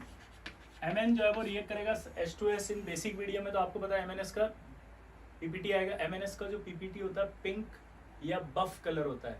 बफ कलर जो होता है वो कैमल येलो कलर होता है। ठीक है, तो ये आपका सॉल्युबल होता है dilute HCl and acetic acid. तो ये dilute HCl and acetic acid में सॉल्युबल है, इसका मतलब समझते हो आप? ये डिस्टिंक्शन हो गया ZnS और MnS में। MnS सॉल्युबल हो जाएगा एसिटिक एसिड में, जबकि ZnS सॉल्युबल नहीं होगा। अब देखो इसकी रिएक्शन कराते हैं अगर हम NaOH से, तो ये बनता है आपका मैंगनीज हाइड्रोक्साइड। ये मैंगनीज हाइड्रोक्साइड पिंक या वाइट कलर का होता है। ठीक है, अब ये जो होता है एक्सिस ऑफ NaOH में इनसॉल्युबल होगा। एक्सिस ऑफ NaOH में क्या रहेगा? इनसॉल्युबल। क्यों? क्योंकि ये एम्फोटेरिक नहीं है। ठीक है, अब देखो यार, अगर हम इसकी ये जो MnOH OH होता है पिंक, अगर ये थोड़ी देर रखा रहता है तो ये एटमॉस्फेरिक ऑक्सीजन से ही ऑक्सीडाइज होकर के हाइड्रेटेड मैंगनीज ऑक्साइड यानी कि ब्राउन प्रेसिपिटेट में कन्वर्ट हो जाता है। और ये जो है रिएक्शन ये होती है स्लो, जबकि अगर आप चाहो फास्ट कराना हो अगर तो आप इसमें H2O2 डाल दो। H2O2 डालने पर आपकी रिएक्शन फास्ट हो जाएगी। ठीक है, अब Mn+2 की रिएक्शन अगर हम कराएं किससे? NH4OH से, तो रिएक्शन में वापस वही बनेगा आपका क्या? MnOH2। MnOH2 का वही पिंक या वाइट पीपीटी आएगा। ठीक है, अब आपको अगर याद हो तो ये डी ब्लॉक था। डी ब्लॉक जो होता है वो डी ब्लॉक इसके अंदर एक्सेस ऑफ NH4OH पे सॉल्युबल हो जाता है, लेकिन Mn सॉल्युबल नहीं होगा। मैंने लिखा था 4 इनसॉल्युबल थे। पहला Mn, क्रोमियम, आयरन और मरकरी, ये सब इनसॉल्युबल थे, तो ये इनसॉल्युबल होगा। ठीक है, तो क्या लिखें यहाँ पर कि इनसॉल्युबल इन, बोलो, excess of reagent, but soluble होता है in ammonium salt. Ammonium salt में सॉल्युबल होगा क्योंकि इक्विलिब्रियम पर होगा। देखो ये इक्विलिब्रियम पर होगा तो इक्विलिब्रियम पीछे आ जाएगा। अगर आप अमोनियम के टाइम बढ़ाएंगे ली शार्टली प्रिंसिपल से, तो इक्विलिब्रियम की वजह से ये पीछे आ जाएगा और सॉल्युबल हो जाएगा ये वाइट। ठीक है, ये आपका पिंक वाइट प्रेसिपिटेट है।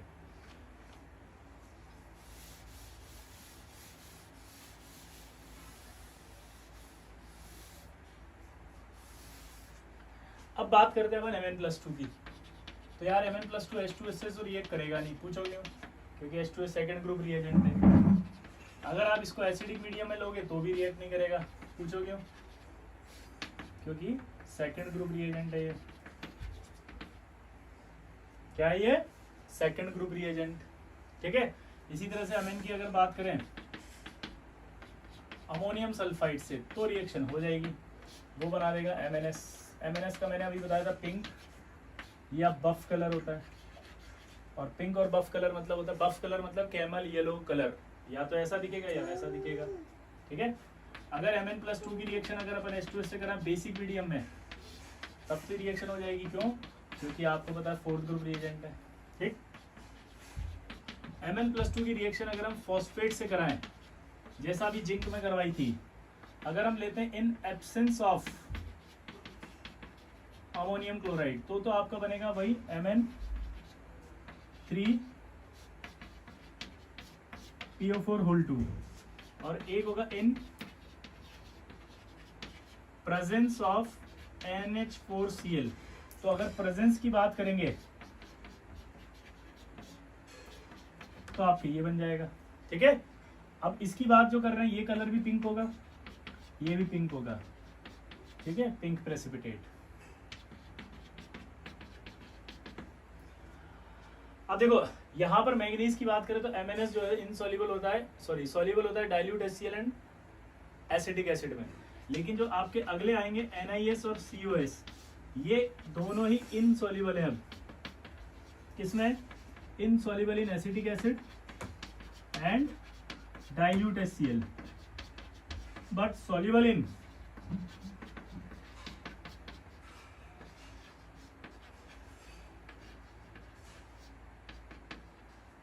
एक्वारेजिया। सॉल्युबल किसमें होते हैं? एक्वारेजिया में। ये दोनों सॉल्युबल होते हैं एक्वारेजिया में। तो अब इनकी रिएक्शंस आएंगी। निकल +2 की रिएक्शन देखो, लेकिन उससे पहले एक चीज आप ध्यान देना, ये जो Mn+2 है, इस Mn+2 को MnO4- में कन्वर्ट करने वाले रिएजेंट कौन कौन से हैं? पहला देखो, अगर ये Mn+2 है और आप इसके अंदर क्या ऐड कर दें, PbO2, ऑक्सीडाइजिंग एजेंट है ये, तो ये इसको MnO4 में ले जाएगा।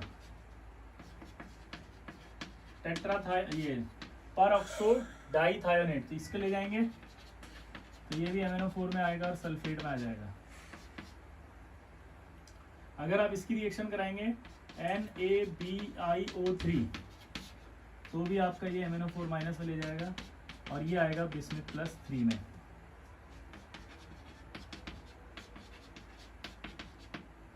ठीक है, अगर आप Mn+2 की रिएक्शन IO4- से कराएंगे तो भी इसको ऑक्सीडाइज कर देगा और खुद चला जाएगा IO3-। सबसे इंपॉर्टेंट रिएक्शन है ये वाली। यहाँ पर देखो आप इनर्ट पेयर इफेक्ट याद है, PbO2 में बताया था +4 में होता है, तो +4 से आपके +2 में जाने की इच्छा रखता है इनर्ट पेयर इफेक्ट। यहाँ पर भी बिस्मिथ +5 है, +5 वाला स्ट्रॉन्ग ऑक्सीडाइजिंग एजेंट होता है, इसलिए +3 में जाने की इच्छा रखता है, तो ये +3 में जाएगा। अब डाउट क्या आता है कि वो बोलेगा which of the following reaction is incorrect, और बेवकूफ बनाने के लिए वो यहाँ बिस्मिथ लिख देगा।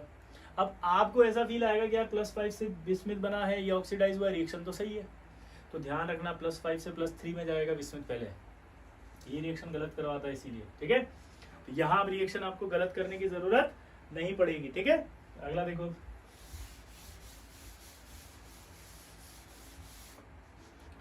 निकल प्लस 2, निकल प्लस 2 में NiS होगा, जो कि मैंने बताया अभी एक्वारेजिया में। इसकी एक सिंपल रिएक्शन होती है DMG से।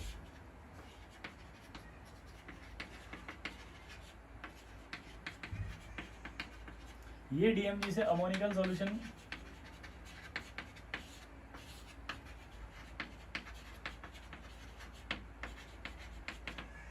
ये जो निकल प्लस 2 है वो DMG से रिएक्ट करके अमोनिकल सॉल्यूशन की प्रेजेंस में आपका रोजी रेड प्रेसिपिटेट बना देता है।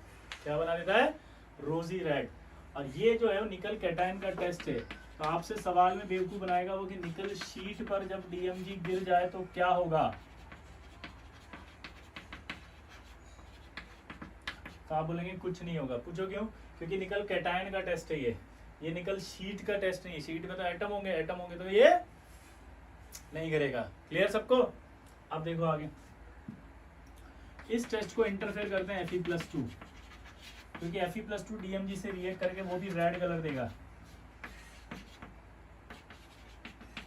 Bismuth+3 भी आपका DMG से रिएक्ट करके येलो प्रेसिपिटेट देता है। और कोबाल्ट जो है वो भी आपका इससे रिएक्ट करके DMG से ब्राउन कलरेशन देता है। तो ये आपके 3 इंटरफियरिंग रेडिकल होते हैं। इसको नोट करो।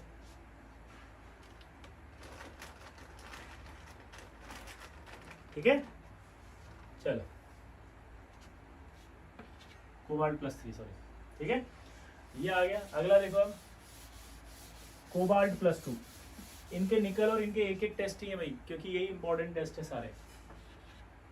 कोबाल्ट+2 एक ही टेस्ट देता है, ये भी टेस्ट विद KNO2 से। कोबाल्ट+2 जब NO2- से रिएक्ट करेगा तो ये पहले इसको ऑक्सीडाइज करेगा और ये NO2- खुद रिड्यूस हो जाएगा NO में। अब ये कोबाल्ट+3 फिर रिएक्ट करता है किससे? रिमेनिंग NO2- से।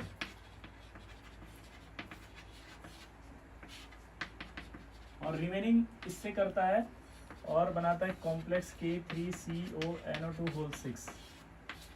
इसको बोलते हैं अपन फिशर सॉल्ट, और ये येलो प्रेसिपिटेट होता है। इसको बोलते हैं अपन फिशर सॉल्ट, और ये क्या होता है? Yellow precipitate. ये देखो KNO2 से टेस्ट था तो इसलिए K आ रहा है। ये K+ तो हर जगह ही पड़ा हुआ है यहाँ पे। ठीक है, ये आपका कोबाल्ट भी एक ही टेस्ट था। हाँ, अब देखो यहाँ पे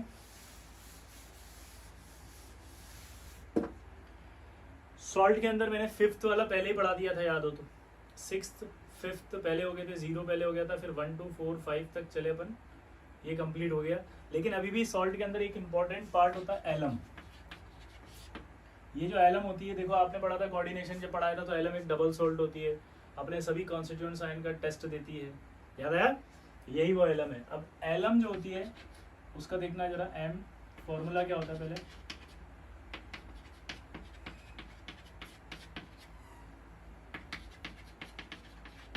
इसको आप कॉमन लेके ऐसे भी लिख सकते हो, M-SO4(2)20H12H2O। ठीक है, जहां पर ये जो M होगा ये होगा मोनोवेलेंट केटायन, और मोनोवेलेंट केटायन जो होता है वो Na+, K+, Rb+, CS+ और NH4+ ले सकते हैं। M- जो होगा वो फिक्स है, वो ट्राईवेलेंट। अगर ट्राईवेलेंट केटायन नहीं है तो वो एलम नहीं होगी, यानी कि उसे स्यूडो एलम कहेंगे। जैसे मैं यहाँ पर कोई भी +2 वाला अगर लिख दिया और एलम जैसा दिखाने की कोशिश किया तो आप उसको बोलेंगे स्यूडो एलम है। एलम नहीं है। एलम तभी होगी जब ये मोनोवेलेंट और ये ट्राईवेलेंट हो। ट्राईवेलेंट केटायन जैसे स्कैंडियम+3, Fe+3, एल्यूमिनियम+3, Cr+3, ये कहलाते हैं आपके ट्राईवेलेंट। ये क्या कहलाते हैं? ट्राईवेलेंट। ठीक है, अब देखो इधर ध्यान से। अब अगर आपसे पूछा जाए कि नोट करके कि लिथियम प्लस मोनोवेलेंट में यूज करेंगे क्या, तो आंसर है डज नॉट यूज। लिथियम को कभी भी हम नहीं कर सकते मोनोवेलेंट के टाइम में एज अ एलम। क्यों नहीं कर सकते? उसका रीजन देखो। अगर आप ध्यान से देखें तो यहाँ पर जो मेटल है वो टोटल मेटल 4 है और वाटर कितने हैं यहाँ पर 24, से एक के पास कितना आया 6। देख सकते हो आप, ये 12 ले रहा है, ये भी 12 ले रहा है, यानी कि ऐसा कैटायन ही एलम बनाएगा जिसमें कोऑर्डिनेशन नंबर क्या हो 6। लिथियम नहीं ले सकता 6 क्योंकि लिथियम का कोऑर्डिनेशन नंबर है 4। तो लिथियम कभी भी मोनोवेलेंट कैटायन के फॉर्म में यहाँ नहीं आ सकता। ठीक है, अब देखिए एलम कैसे लिखते हैं। एलम का नाम लिखना बड़ा इंपॉर्टेंट है। एलम का जो नाम लिखते हैं वो देखना कैसे लिखते हैं।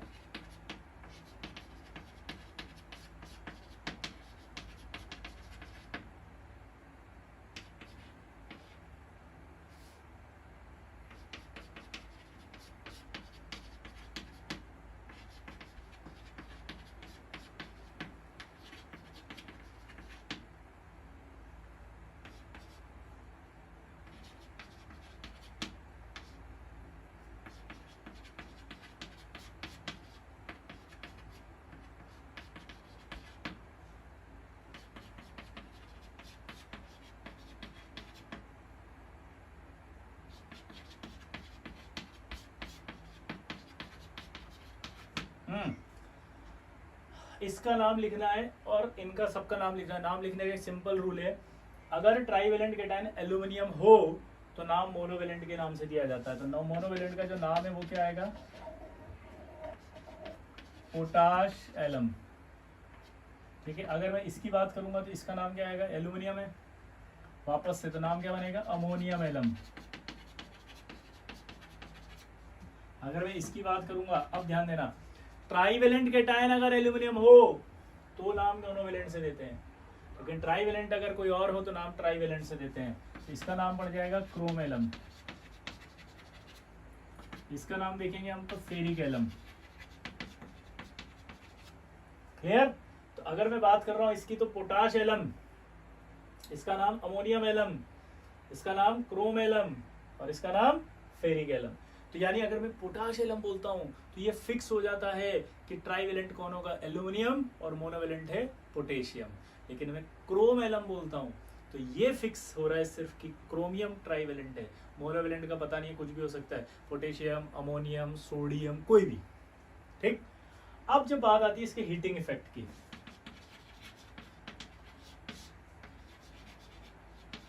हीटिंग इफेक्ट आप देखो, K2SO4.24H2, इसको हीट करोगे आप तो स्वेलिंग आएगी। पहले तो स्वेलिंग क्यों आएगी, क्योंकि वाटर ऑफ क्रिस्टलाइजेशन बाहर निकलेगा ये 24, तो 24 वाटर ऑफ क्रिस्टलाइजेशन बाहर निकला तो ये K2SO4.L2SO4 हॉट थ्राइस बन गया। अब इसे और हाई टेम्परेचर देंगे तो ये आपका K2SO4 तो नहीं टूटेगा क्योंकि आयनिक होता है, लेकिन L2SO4 टूट गया L2O3 और SO3 में।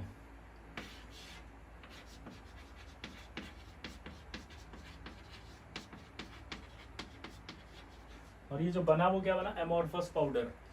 ये एमोर्फस पाउडर हिंट देगा आपको कि यार ये एक्स सॉल्ट जो है वो एलम है। यानी अगर मैं एक्स करके हीटिंग कर दूं और बोल दूं एक सॉल्ट, और फिर बोल दूं कि यार वो सॉल्ट कौन सा होगा, अगर हीटिंग के बाद जो प्रोडक्ट बन रहा है वो एमोर्फस पाउडर है, तो आंसर दोगे आप एलम। अब देखो इसको सॉल्ट से कैसे कनेक्ट करेगा। आपने नोट किया ट्राईवेलेंट में मैंने जो लिखे थे, ट्राईवेलेंट में लिखे थे उसमें स्कैंडियम था, फिर Fe था, फिर एल्यूमिनियम था, फिर क्रोमियम था। एल्यूमिनियम, क्रोमियम और Fe थर्ड ग्रुप कैटायन आ गया। तो थर्ड ग्रुप से कनेक्ट करेगा, कैसे करेगा देखो, एक्स कंपाउंड, एक्स कंपाउंड दे दिया, हीटिंग दे दिया, और हीटिंग के बाद उसने लिखा है यहाँ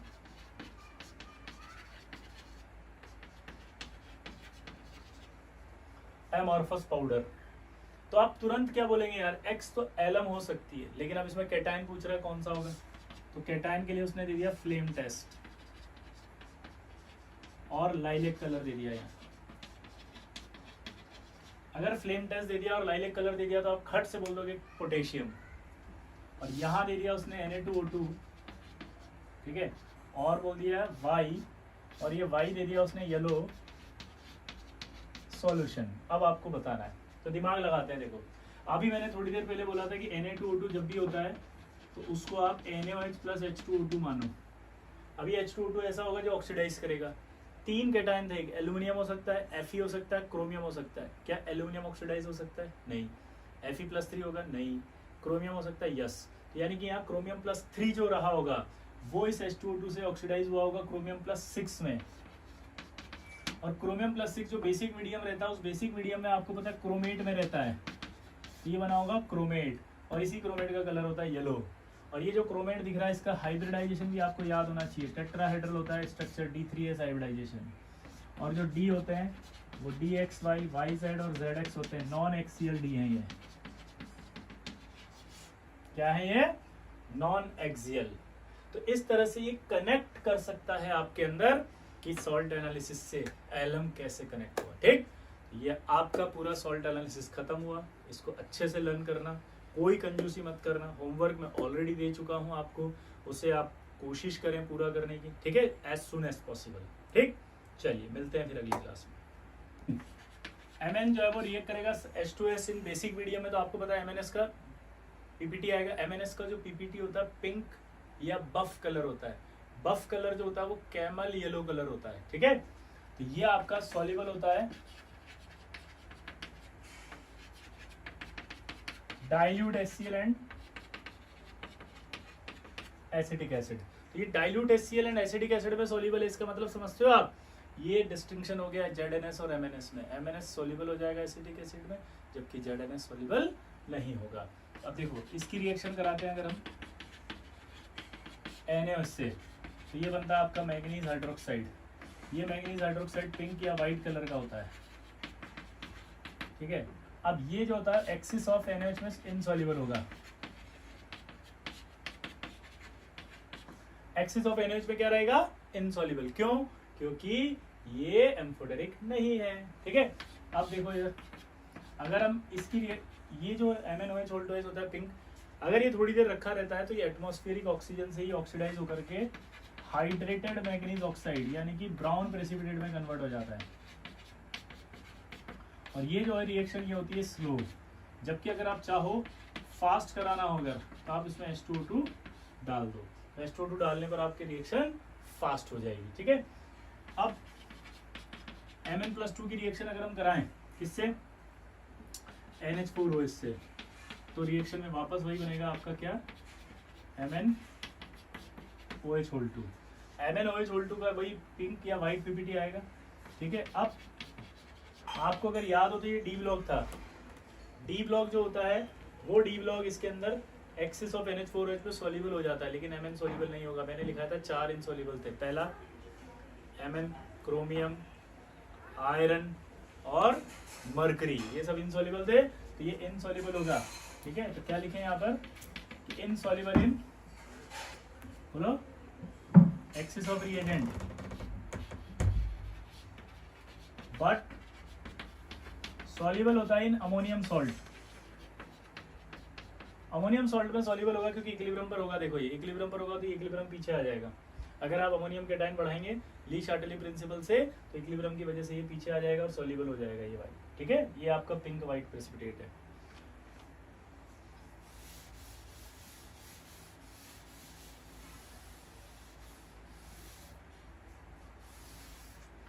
अब बात करते हैं अपन Mn+2 की। तो यार Mn+2 H2S से तो रिएक्ट करेगा नहीं, पूछोगे क्योंकि H2S सेकंड ग्रुप रिएजेंट है। अगर आप इसको एसिडिक मीडियम में लोगे तो भी रिएक्ट नहीं करेगा, पूछो क्यों? क्योंकि सेकंड ग्रुप रिएजेंट है ये। क्या है ये? Second group reagent. ठीक है, इसी तरह से अमीन की अगर बात करें अमोनियम सल्फाइड से तो रिएक्शन हो जाएगी, वो बना देगा MnS। MnS का मैंने अभी बताया था पिंक या बफ कलर होता है। और पिंक और बफ कलर मतलब होता है, बफ कलर मतलब कैमल येलो कलर, या तो ऐसा दिखेगा या ऐसा दिखेगा। ठीक है, अगर Mn+2 की रिएक्शन अगर अपन H2S से करें बेसिक मीडियम में तब से रिएक्शन हो जाएगी। क्यों? क्योंकि आपको पता है फोर्थ ग्रुप रिएजेंट है। ठीक, Mn+2 की रिएक्शन अगर हम फॉस्फेट से कराएं जैसा अभी जिंक में करवाई थी, अगर हम लेते हैं in absence of ammonium chloride तो आपका बनेगा वही Mn3PO4 होल 2। और एक होगा इन प्रेजेंस ऑफ NH4Cl। तो अगर प्रेजेंस की बात करेंगे तो आपके ये बन जाएगा, ठीक है। अब इसकी बात जो कर रहे हैं, ये कलर भी पिंक होगा, ये भी पिंक होगा, ठीक है, पिंक प्रेसिपिटेट। अब देखो यहां पर मैंगनीज की बात करें तो MnS जो है इनसॉल्युबल होता है, सॉल्युबल होता है dilute HCl and acetic acid में। लेकिन जो आपके अगले आएंगे NiS और COS, ये दोनों ही इनसॉल्युबल है। अब किसमें? Insoluble in acetic acid and dilute HCl, but soluble in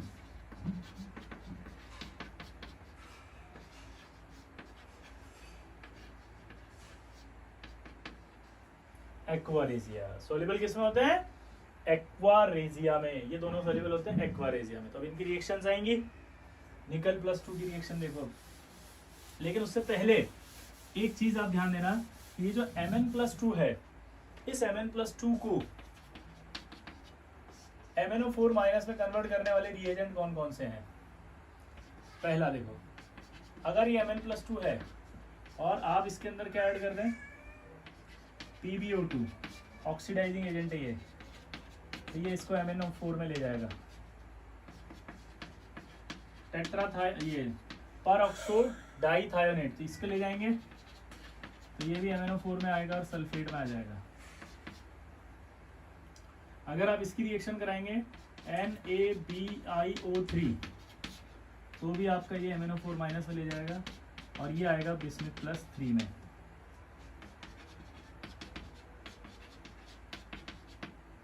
ठीक है। अगर आप Mn+2 की रिएक्शन IO4- से कराएंगे तो भी इसको ऑक्सीडाइज कर देगा और खुद चला जाएगा IO3-। सबसे इंपॉर्टेंट रिएक्शन है ये वाली। यहाँ पर देखो आप इनर्ट पेयर इफेक्ट याद है, PbO2 में बताया था +4 में होता है, तो +4 से आपके +2 में जाने की इच्छा रखता है इनर्ट पेयर इफेक्ट। यहाँ पर भी बिस्मिथ +5 है, +5 वाला स्ट्रॉन्ग ऑक्सीडाइजिंग एजेंट होता है, इसलिए +3 में जाने की इच्छा रखता है, तो ये +3 में जाएगा। अब डाउट क्या आता है कि वो बोलेगा which of the following reaction is incorrect, और बेवकूफ बनाने के लिए वो यहाँ बिस्मिथ लिख देगा।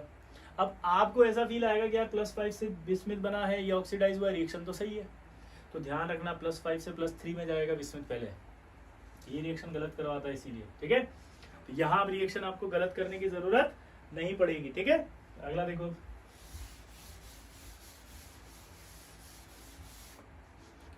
निकल +2, निकल +2 में NiS होगा, जो कि मैंने बताया थी एक्वारेजिया में। इसकी एक सिंपल रिएक्शन होती है DMG से,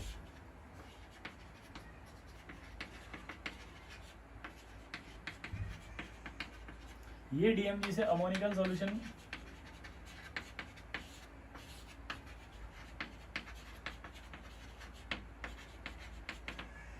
ये जो निकल +2 है वो DMG से रिएक्ट करके अमोनिकल सॉल्यूशन की प्रेजेंस में आपका रोजी रेड प्रेसिपिटेट बना देता है। क्या बना देता है? रोजी रेड। और ये जो है वो निकल कैटायन का टेस्ट है। तो आपसे सवाल में बेवकूफ बनाएगा वो कि निकल शीट पर जब DMG गिर जाए तो क्या होगा, तो आप बोलेंगे कुछ नहीं होगा। पूछो क्यों? क्योंकि निकल कैटायन का टेस्ट है ये निकल शीट का टेस्ट नहीं है। शीट में तो एटम होंगे तो ये नहीं करेगा। क्लियर सबको? अब देखो आगे, इस टेस्ट को इंटरफेयर करते हैं Fe+2, क्योंकि Fe+2 DMG से रिएक्ट करके वो भी रेड कलर देगा। बिस्मिथ +3 भी आपका DMG से रिएक्ट करके येलो प्रेसिपिटेट देता है, और कोबाल्ट जो है वो भी आपका इससे रिएक्ट करके DMG से ब्राउन कलरेशन देता है। तो ये आपके 3 इंटरफियरिंग रेडिकल होते हैं। इसको नोट करो।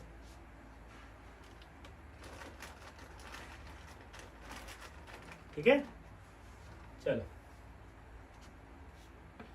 Cobalt +3, sorry. ठीक है, ये आ गया। अगला देखो, अब कोबाल्ट +2, इनके निकल और इनके एक टेस्ट ही है भाई, क्योंकि यही इंपॉर्टेंट टेस्ट है सारे। कोबाल्ट +2 एक ही टेस्ट देता है, ये भी टेस्ट विद KNO2 से। कोबाल्ट +2 जब NO2- से रिएक्ट करेगा तो ये पहले इसको ऑक्सीडाइज करेगा और ये NO2- खुद रिड्यूस हो जाएगा NO में। अब ये कोबाल्ट +3 फिर रिएक्ट करता है किससे, रिमेनिंग NO2- से।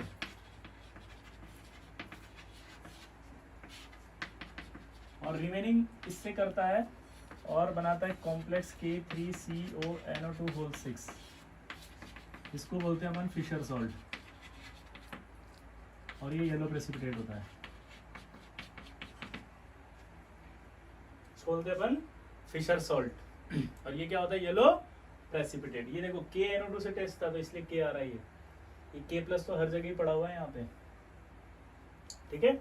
ये आपका कोबाल्ट भी एक ही टेस्ट था। हाँ, अब देखो यहाँ पे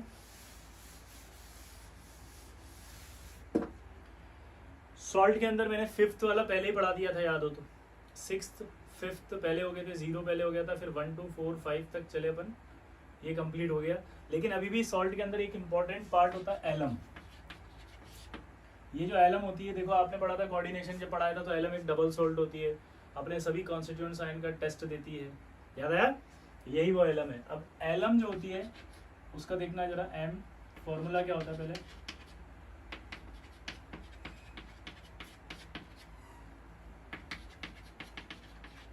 इसको आप कॉमन लेके ऐसे भी लिख सकते हो, M dash SO4 whole twice dot 20H 12H2O, ठीक है। जहां पर ये जो एम होगा ये होगा मोनोवेलेंट केटायन, और मोनोवेलेंट केटायन जो होता है वो Na+, K+, Rb+, CS+ और NH4+ ले सकते हैं। एम डैश जो होगा वो फिक्स है, वो ट्राईवेलेंट। अगर ट्राईवेलेंट केटायन नहीं है तो वो एलम नहीं होगी, यानी कि उसे स्यूडो एलम कहेंगे। जैसे मैं यहाँ पर कोई भी +2 वाला अगर लिख दिया और एलम जैसा दिखाने की कोशिश किया तो आप उसको बोलेंगे स्यूडो एलम है, एलम नहीं है। एलम तभी होगी जब ये मोनोवेलेंट और ये ट्राईवेलेंट हो, ट्राईवेलेंट केटायन। जैसे स्कैंडियम +3, Fe+3, एल्यूमिनियम +3, Cr+3, ये कहलाते हैं आपके ट्राईवेलेंट। ये क्या कहलाते हैं, ट्राईवेलेंट, ठीक है। अब देखो इधर ध्यान से, अब अगर आपसे पूछा जाए कि नोट करके कि लिथियम प्लस मोनोवेलेंट में यूज करेंगे क्या, तो आंसर है डज नॉट यूज। लिथियम को कभी भी हम नहीं कर सकते मोनोवेलेंट केटायन में एज अ एलम। क्यों नहीं कर सकते, उसका रीजन देखो। अगर आप ध्यान से देखें तो यहां पर जो मेटल है वो टोटल मेटल 4 है और वाटर कितने हैं यहाँ पर 24, से एक के पास कितना आया 6। देख सकते हो आप, ये 12 ले रहा है, ये भी 12 ले रहा है, यानी कि ऐसा केटायन ही एलम बनाएगा जिसमें कोऑर्डिनेशन नंबर क्या हो 6। लिथियम नहीं ले सकता 6 क्योंकि लिथियम का कोऑर्डिनेशन नंबर है 4। तो लिथियम कभी भी मोनोवेलेंट केटायन के फॉर्म में यहाँ नहीं आ सकता, ठीक है। अब देखिए एलम कैसे लिखते हैं, एलम का नाम लिखना बड़ा इंपॉर्टेंट है। एलम का जो नाम लिखते हैं वो देखना कैसे लिखते हैं।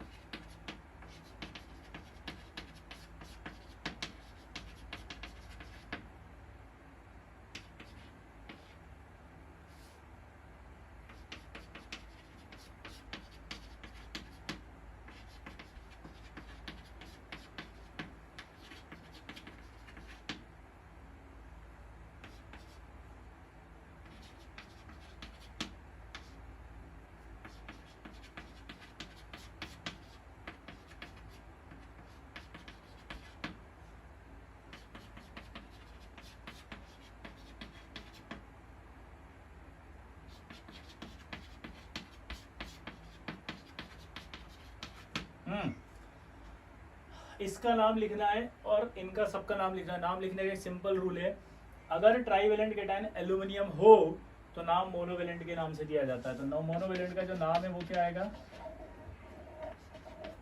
पोटाश एलम, ठीक है। अगर मैं इसकी बात करूंगा तो इसका नाम क्या आएगा, एल्यूमिनियम है वापस से, तो नाम क्या बनेगा, अमोनियम एलम। अगर मैं इसकी बात करूंगा, अब ध्यान देना, ट्राईवेलेंट केटायन अगर एल्यूमिनियम हो तो नाम मोनोवेलेंट से देते हैं, लेकिन ट्राईवेलेंट अगर कोई और हो तो नाम ट्राईवेलेंट से देते हैं। इसका नाम पड़ जाएगा क्रोमेलम, इसका नाम देखेंगे हम तो फेरिक एलम। क्लियर? तो अगर मैं बात कर रहा हूं इसकी तो पोटाश एलम, इसका नाम अमोनियम एलम, इसका नाम क्रोम एलम और इसका नाम फेरिक एलम। तो यानी अगर मैं पोटाश एलम बोलता हूं तो ये फिक्स हो जाता है कि ट्राईवेलेंट कौन होगा, एल्यूमिनियम, और मोनोवेलेंट है पोटेशियम। लेकिन मैं क्रोम एलम बोलता हूं तो ये फिक्स हो रहा है सिर्फ कि क्रोमियम ट्राईवेलेंट है, मोनोवेलेंट का पता नहीं, कुछ भी हो सकता है, पोटेशियम, अमोनियम, सोडियम, कोई भी। ठीक, अब जब बात आती है इसके हीटिंग इफेक्ट की,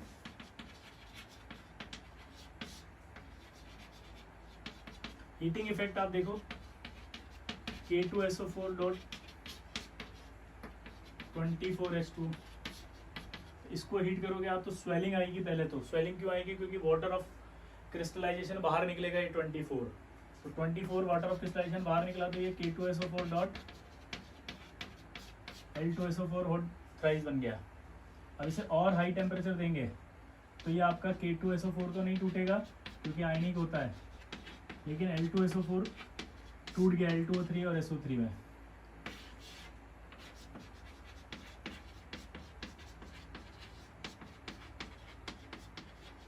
और ये जो बना वो क्या बना, एमोर्फस पाउडर। ये एमोर्फस पाउडर हिंट देगा आपको कि यार ये एक्स सॉल्ट जो है वो एलम है।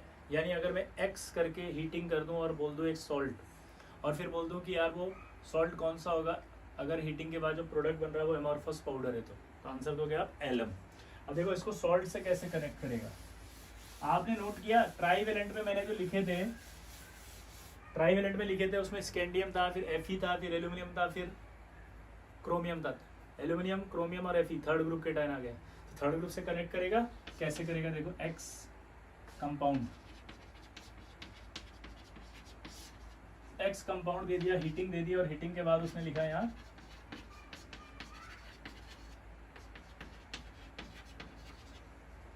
Amorphous powder. तो आप तुरंत क्या बोलेंगे यार, एक्स तो एलम हो सकती है, लेकिन अब इसमें कैटायन पूछ रहा है कौन सा होगा, तो कैटायन के लिए उसने दे दिया फ्लेम टेस्ट और लाइलेक कलर दे दिया यहाँ। अगर फ्लेम टेस्ट दे दिया और लाइलेक कलर दे दिया तो आप खट से बोल दोगे पोटेशियम, और यहाँ दे दिया उसने Na2O2, ठीक है, और बोल दिया Y, और ये Y दे दिया उसने येलो सॉल्यूशन। अब आपको बताना है, तो दिमाग लगाते हैं। देखो अभी मैंने थोड़ी देर पहले बोला था कि Na2O2 जब भी होता है तो उसको आप NaOH प्लस H2O2 मानो। अभी H2O2 ऐसा होगा जो ऑक्सीडाइज करेगा। तीन कैटायन थे, एल्यूमिनियम हो सकता है, Fe हो सकता है, क्रोमियम हो सकता है। क्या एल्यूमिनियम ऑक्सीडाइज हो सकता है? नहीं। Fe+3 होगा? नहीं। क्रोमियम हो सकता है? यस। तो यानी कि यहाँ क्रोमियम +3 जो रहा होगा वो इस H2O2 से ऑक्सीडाइज हुआ होगा क्रोमियम +6 में। और क्रोमियम +6 जो बेसिक मीडियम रहता है, उस बेसिक मीडियम में आपको पता है क्रोमेट में रहता है, तो ये बना होगा क्रोमेट, और इसी क्रोमेट का कलर होता है येलो। और ये जो क्रोमेट दिख रहा है इसका हाइब्रिडाइजेशन भी आपको याद होना चाहिए। टेट्राहेड्रल होता है स्ट्रक्चर, D3S हाइब्रिडाइजेशन, और जो D होते हैं वो DXY, YZ और ZX होते हैं, नॉन एक्सियल D हैं ये। क्या है ये? Non axial. तो इस तरह से ये कनेक्ट कर सकता है आपके अंदर कि सॉल्ट एनालिसिस से एलम कैसे कनेक्ट हुआ। ठीक, ये आपका पूरा सॉल्ट एनालिसिस खत्म हुआ। इसको अच्छे से लर्न करना, कोई कंजूसी मत करना। होमवर्क मैं ऑलरेडी दे चुका हूं आपको, उसे आप कोशिश करें पूरा करने की, ठीक है, एज सुन एज पॉसिबल। ठीक, चलिए मिलते हैं फिर अगली क्लास में।